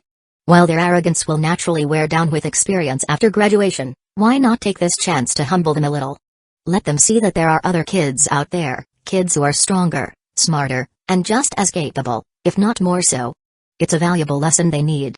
Hanzo, who had been nodding along, added earnestly, "I couldn't agree more. This kind of event could really open their eyes and broaden their perspective. It's not just about rivalry, it's about growth." Akihiko glanced at Hanzo, who, for once, seemed unusually cooperative. He sighed in resignation. This old man truly had his quirks. Scratching his chin thoughtfully, Akihiko mulled over the proposal for a moment. The idea of a three-village joint exam was undeniably intriguing. It would provide an excellent opportunity to evaluate the caliber of this year's graduates from the three participating ninja villages. Moreover, such an event could strengthen ties between the villages while fostering healthy competition among their young shinobi. His interest deepened as he recalled a recent tidbit about Rain Village's rising talents. One particular girl, Aizen, stood out. Not only had she mastered paper jutsu, but she had also delved into space-time ninjutsu, even going so far as to create a unique technique of her own. Hanzo had practically been glowing with pride over her accomplishments for days. At first, Akihiko hadn't paid much attention to the name. But then it struck him, Aizen. She was none other than the future holder of the animal path in Nagato's 6 Paths of Pain from the original time. With this promising potential in mind, Akihiko's lips curled into a smile. He made his decision without hesitation. "In that case, let's move forward with it. Let's host our first ever ninja joint exam." His declaration carried a note of confidence, igniting a spark of anticipation in the room. It was the start of something new, something that could reshape the future of their villages. At Akihiko's words, the room erupted in smiles, each face filled with a sense of pride and excitement. After all, how many countries could claim to have 3 ninja villages? It was a rare achievement that spoke volumes about their strength and unity. With the decision made, The focus quickly shifted to the practicalities of hosting the event. They had to ensure that everything went smoothly, from the logistics to safeguarding the children's well-being. This was, after all, a graduation exam, not a battle royale. There was no need for it to devolve into chaos like the infamous Chunin exams in Hidden Leaf Village, where injuries and near deaths were far too common. The main priority would be to maintain fairness throughout the competition, ensuring that all the participants had an equal chance to showcase their skills. At the same time, their safety had to be guaranteed. No harm should come to any of the young shinobi in the name of competition. Moreover, a system of rewards would be implemented to motivate the children. A prestigious prize for the winner would surely raise the stakes and ignite their competitive spirit. The exam would take place in Grass Village, with representatives from each village overseeing the proceedings. To add to the grandeur, the event would be broadcast nationwide, allowing viewers to witness the rising stars of the ninja world. The first place winner, especially, would earn great recognition and respect. With the clock ticking down to the exam day, there was still ample time to fine-tune the preparations. As the meeting came to a close, the representatives from each village stood, eager to begin their tasks. As Hanzo and Chio left the meeting, their bickering continued unabated, as usual. Ebizo could only watch them with a bitter smile. Hanzo really was testing his luck. If he wanted his sister's attention so badly, he didn't have to argue with her all the time. Of course, Hanzo had his own plans. Since it was rare for him to visit Grass Village, he intended to stop by the homes of some of the children later, particularly those who had been under his watch. At first, he had been uneasy about the children from other villages, but with the news of Mikoto's pregnancy, he had come to terms with it. He now considered all children, regardless of where they came from, as part of the family. Meanwhile, Chio had her own plans. She was going to visit Gaara. No matter the situation, he was still a child from her village, and she felt a deep responsibility toward him. She was especially proud of how her brother and sister had been faring under her care, particularly Gaara's older brother, who was learning puppet jutsu from her. The two children had grown considerably under her guidance, and Chio was happy with their progress. As they watched Hanzo and Chio leave, still in the midst of their heated debate, Akihiko and Ebizo couldn't help but shake their heads in resignation. Troublemakers. Meanwhile, unaware of the upcoming joint exam, Naruto had successfully slipped away from Sasuke's watchful eye. He found his way through the village streets, where he eventually spotted Obito Uchiha engaged in a casual conversation with someone. Seizing the opportunity, Naruto approached him and quickly requested his help. With Obito's assistance, Naruto once again entered the sealed space where the Nine-Tails resided. As he stepped in, he immediately noticed the familiar sight of the enormous fox, seemingly pretending to be asleep, its large form curled up lazily in the corner. Naruto, unimpressed by the Nine-Tails' usual behavior, let out an exasperated snort. He placed his hands confidently on his hips and declared in a loud voice, "Nine-Tails, I need your help with training." The Nine-Tails, however, remained unruffled, its eyes barely cracking open as it growled in its usual tone, "Get lost." Chapter 339, Mood Swings? After hearing the Nine-Tails' words, Naruto found himself unexpectedly back outside the sealed space. "Huh? You're already out?" Obito asked, raising an eyebrow in mild confusion. Naruto laughed awkwardly, scratching the back of his head. "Hey, well. There was a bit of an incident. Nine-Tails just woke up and is in a bit of a grumpy mood." "Obito, please, let me try again." "A tailed beast with morning mood swings?" Obito couldn't help but feel perplexed, but with a resigned sigh, he nodded. "All right." Moments later, however, Naruto's eyes snapped open once again. Obito tilted his head, utterly puzzled. "Did it not work? Was I unable to send you in properly?" No, Obito was sure it had worked. He could feel the energy of the transfer. But before Obito could voice his thoughts, Naruto, brimming with determination, rolled up his sleeves. "Not letting me in, huh? Dream on. I'm going in no matter what." He turned to Obito, his eyes filled with fiery resolve. "Obito, do it again." Obito hesitated briefly but then shrugged and activated his ability once more. Moments later, Naruto was ejected again. "Again?" Naruto demanded, his voice brimming with stubborn pride. "I'm telling you, I'm not giving up until I win. Do it again." Time ticked by, and even Obito, with his enhanced endurance granted by the Hashirama cells, began to feel the strain of the repeated attempts. Sweat formed on his brow as he muttered under his breath, "Are the Nine-Tails' morning mood swings really this bad?" He glanced at Naruto, who stood unfazed, fists clenched and resolve shining brightly in his eyes. Despite the repetitive failures, Naruto's energy and determination hadn't wavered in the slightest. After a brief moment of consideration, Obito let out a sigh and asked, "Do you need some help?" "I'm pretty good at handling tailed beasts, you know." "No need, Obito." Naruto shook his head firmly, his voice brimming with unshakable resolve. This is between me and that stupid fox. Again. I don't believe he can keep throwing me out forever. Obito sighed, a faint smile tugging at the corners of his lips. Minato-sensei's son was as stubborn as they came, an unmistakable blend of his father's determination and Kushina-sensei's fiery tenacity. With a resigned shake of his head, Obito activated his technique yet again. As he watched Naruto persist through repeated failures, a curious thought began to take root in his mind. It was common knowledge that the sealed space functioned as a two-way channel. A Jinchuriki's consciousness could enter, but the tailed beast also retained the power to reject their host. Typically, these interactions boiled down to a contest of willpower. Whoever's resolve burned brighter held the advantage. However, tailed beasts generally welcomed a Jinchuriki's presence. Such encounters gave them opportunities to influence or erode the host's will over time, slowly tipping the scales in their favor. So, why on earth was the Nine-Tails rejecting Naruto so fiercely? Obito's brow furrowed in confusion. Little did Naruto know, inside the sealed space, Kurama was on the brink of losing his patience. This brat, he just wouldn't quit. The last time Naruto barged in, he'd thrown a barrage of bizarre, utterly nonsensical questions at the Nine-Tails, questions that no self-respecting tailed beast should have to answer. What kind of tailed beast would know trivia like that?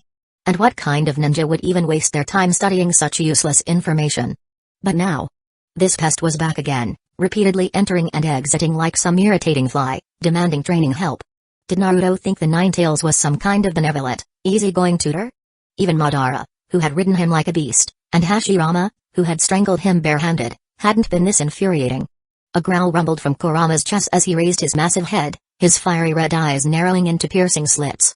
"You annoying little brat," he snarled, his voice dripping with irritation. "What the hell do you want now?" Seeing that the Nine-Tails had finally stopped ejecting him, Naruto's grin widened triumphantly. Puffing out his chest, he jabbed a thumb at himself and announced, "Nothing much. Just, I have an exam coming up soon." Kurama blinked, utterly baffled. An exam? What in the world did that have to do with him? The colossal fox narrowed his eyes in suspicion but decided to wait for the blonde pest to explain himself further. Meanwhile, outside the sealed space, Obito let out a quiet sigh of relief as he noticed that Naruto hadn't immediately woken up again. Leaning back, he allowed himself a small, wry smile. His thoughts wandered back to that morning. With little else to do, he had gone looking for Tobizetsu, hoping for some idle chatter to pass the time. Ever since graduating and becoming the Uchiha clan leader, his responsibilities had surprisingly dwindled. The clan's affairs were minimal, leaving him with more free time than he'd ever expected. He often spent it visiting Rin at her workplace or simply chatting with Tobi. However, every single time they talked, Tobi somehow managed to steer the conversation toward poop. No matter the starting topic, he would always found a way to steer towards it. It was baffling, to say the least, and downright frustrating sometimes. Obito had expected nothing more than another quirky conversation with Tobi when he went looking for him that morning. The two of them had been through their fair share of oddball chats, and it seemed like just another typical day of winding down with the eccentric Zetsu. However, things took an unexpected turn when Minato-sensei's son showed up, requesting help to enter the Nine-Tails sealed space. Thanks to Rin's influence, Obito had developed a deeper understanding of tailed beasts over the years. He was well aware that his Sharingan could be used to suppress their immense power, making it a useful tool in situations like this. But that didn't mean he didn't recognize the dangers these creatures posed. Naruto was still so young, not even an academy graduate yet. Initially, Obito had hesitated, aware that the immense chakra of a tailed beast could easily overwhelm someone who lacked the proper mental fortitude. If Naruto's willpower wasn't strong enough, he could easily fall victim to the Nine-Tails' overwhelming energy. However, when Naruto assured him that both his mother, Kushina, and Uncle Akihiko had approved of the idea, Obito's concerns began to ease. Akihiko might not always have the most honorable reputation, but Obito trusted that the guy wouldn't take unnecessary risks when it came to something as serious as the well-being of the children. Reluctantly, he agreed to help, reasoning that if something went wrong, he could always step in to protect the boy. Still, whenever Obito thought about Akihiko, a headache inevitably followed. Who would have guessed that the reports from Hidden Leaf Village's root division were accurate? Akihiko really did have ulterior motives behind his so-called noble rescues of widows and orphans. Take Lady Mikoto, for instance. Now she was pregnant, and the implications of that were far from simple. As for Kushina-sensei, she still seemed as lively and spirited as ever on the surface, but Obito couldn't shake his suspicions about her relationship with Akihiko. It wasn't just something that had started recently, this connection had been building long before Mikoto even entered the picture. But what could he, As a student, say about it. Even Rin had expressed her hope that Kushina would find happiness. And what was Obito supposed to do? He could only silently apologize to Minato-sensei in his heart, understanding that sometimes, life moved in ways beyond his control. Over the years, though, Obito had also come to realize that not all tailed beasts shared the same deep-seated hatred for humans or despised being sealed. Take Rin's Sanbi, for example. The Sanbi had been perfectly content in its sealed space. For the Sanbi, it wasn't a prison, it was simply a new home. As long as it had a comfortable environment, a little peace and quiet, and a cool breeze, the Sanbi was happy. In fact, Obito often wondered if the Sanbi slept better in its sealed space than it did out in the open world. Obito furrowed his brow as he watched Naruto. The boy's body was already cloaked in the Nine Tails chakra, which meant Obito couldn't afford to let his guard down for even a second. If Kurama were to suddenly go berserk, Obito would need to suppress it immediately and help Naruto regain control over his will.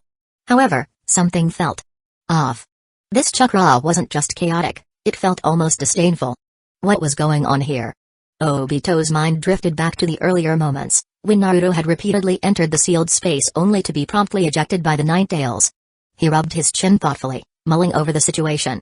Could it be that Nine Tails is one of those tailed beasts who loves to sleep and hates being disturbed? Obito muttered to himself. He paused, shaking his head as doubt crept into his thoughts. But that doesn't align with the records from Hidden Leaf Village. Nine Tails is supposed to be one of the most fearsome of the tailed beasts. After all, even the first Hokage had considered it one of the most terrifying entities in existence. So why was the Nine Tails acting this way?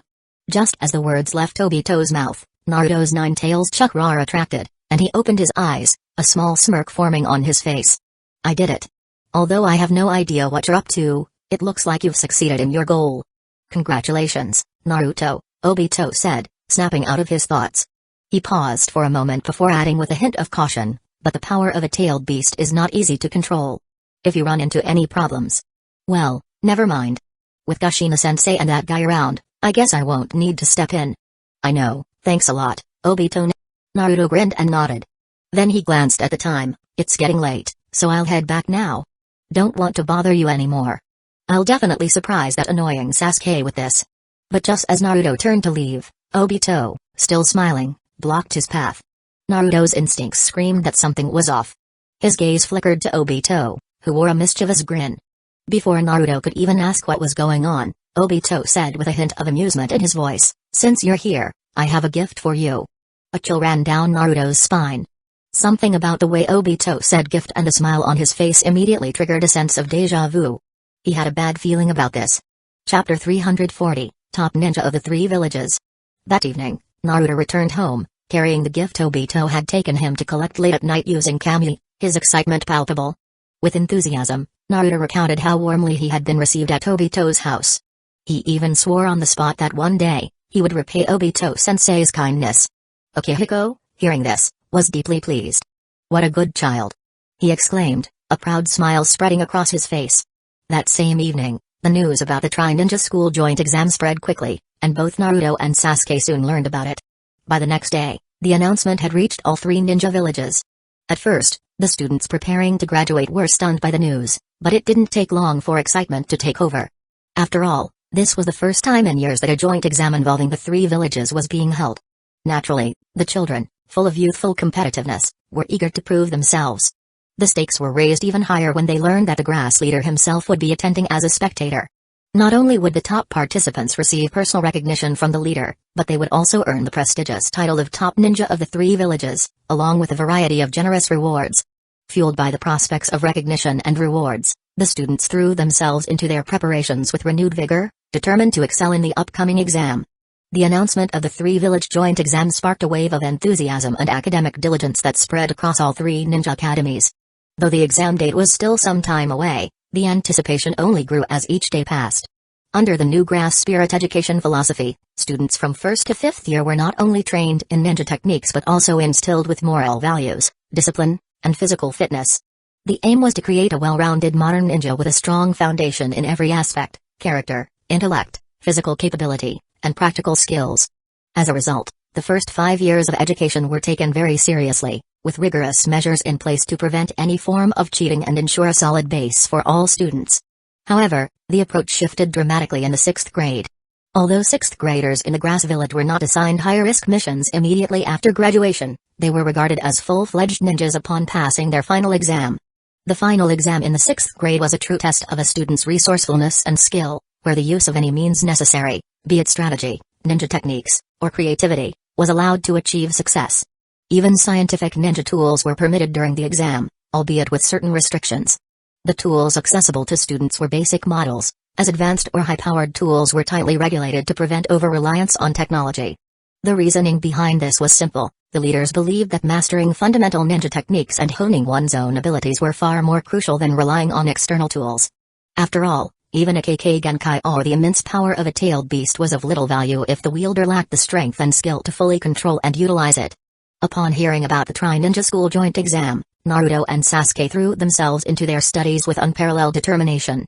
In the days that followed, the duo often stayed up late into the night, poring over scrolls, practicing techniques, and refining their strategies. Both were fiercely competitive, unwilling to risk embarrassment in front of the students from the other two villages during the high-stakes exam. But more than personal pride, they were driven by a deeper motivation: Akihiko. As their mentor, he had poured his time and effort into their growth. A poor performance on their part wouldn't just reflect on them, it would tarnish Akihiko's reputation. That was something neither Naruto nor Sasuke could accept. Their resolve was clear: they would give everything they had to ensure they made him proud. However, no one really knew the exact nature of the special training Naruto and Sasuke were undergoing. As for Naruto, he had outright refused Kushina's offer to help him train. Instead, he spent his days either napping or absorbed in books, as if he had become a completely different person altogether. Sasuke, on the other hand, regularly sought advice from Obito Uchiha, who was not only a highly skilled shinobi but also the head of the Uchiha clan. Given Obito's experience and expertise, he was more than qualified to guide Sasuke in his training, offering insights and techniques that were essential for his development. As for Gaara and Jago, their preparations were quite different. Gaara, determined to secure the top spot in the upcoming exam, threw himself into intense training. His relentless efforts, however, caused some complaints among the villagers. They had noticed an unusual amount of dust in the mornings, which many assumed was the result of sandstorms from the wind country. Some even suggested that stricter environmental protections should be put in place to address the issue. Jago, on the other hand, showed little interest in competing for the top position. He stuck to his usual routine of studying and reading, rarely straying from his quiet and methodical approach. In his spare time, he often assisted at the research institute, but it was clear that he had no intention of unleashing his full potential during the exam. This approach made sense to those who understood him. While Jago had some control over his powers, he still struggled with fully mastering them. He likely feared losing control and inadvertently causing harm. For Jago, the exam held little weight. The title of top ninja was insignificant to him, as his priorities lay elsewhere. As the exam neared, the atmosphere in the grass village became increasingly tense.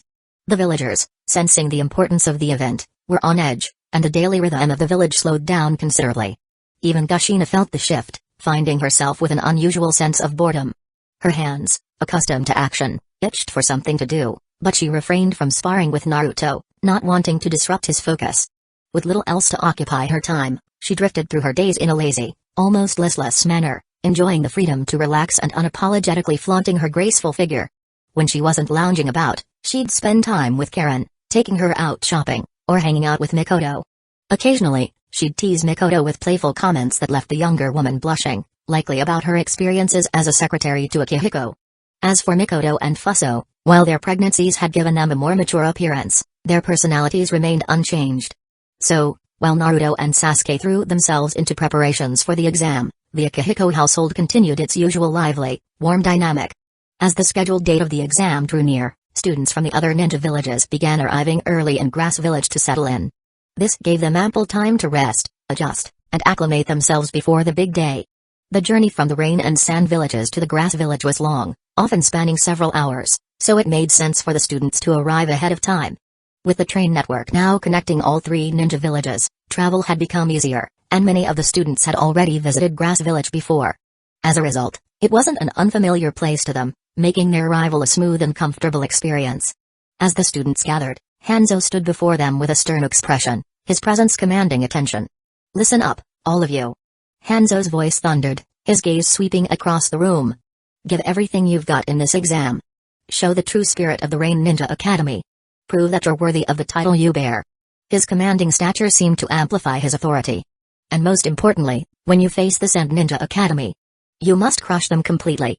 Before the students could react to his words, another voice suddenly rang out, cutting through the tension. Don't be nervous. You've all put in the work, so just give it your best. But remember this, the tone shifted, becoming sharp and biting. When you face the Rain Ninja, make sure to crush them utterly. Both Hanzo and Chio snapped their heads toward the unexpected voice, their eyes narrowing in unison as they searched for the source. In an instant, they both recognized the speaker, the vent pipe geezer and the puppet granny. What are you doing here? They exclaimed in tandem, their voices laced with surprise and annoyance. The two exchanged a brief, heated glare, their expressions hardening before they snorted in unison. You'd better watch out. They warned, the tension in the air palpable. The students watching the exchange were completely dumbfounded, their eyes flicking between the two figures. It was clear they had no idea what to make of this bizarre interaction. At that moment, Abizo stepped forward, letting out a deep sigh. Sister, please, calm down. Don't frighten the children. Smile a little, we're all on the same side here.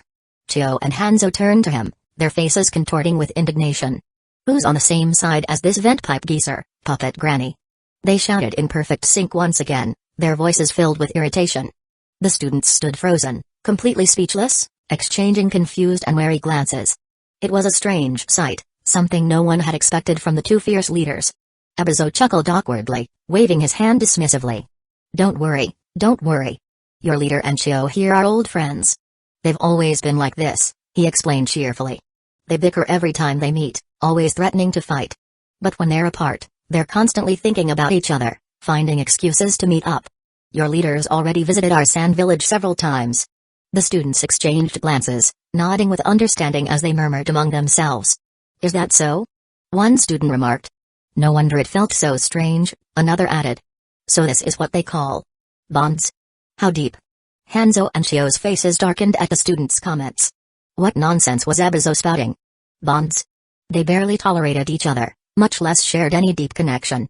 Still fuming, the two leaders shot daggers at each other again, silently questioning why they were placed in accommodations directly across from one another. Before they could voice their frustrations, Abizo quickly excused himself. He wasn't about to get involved in their petty squabbles, he'd seen it all before. Maybe this is what they mean by love, Abizo murmured under his breath, a sly grin tugging at his lips.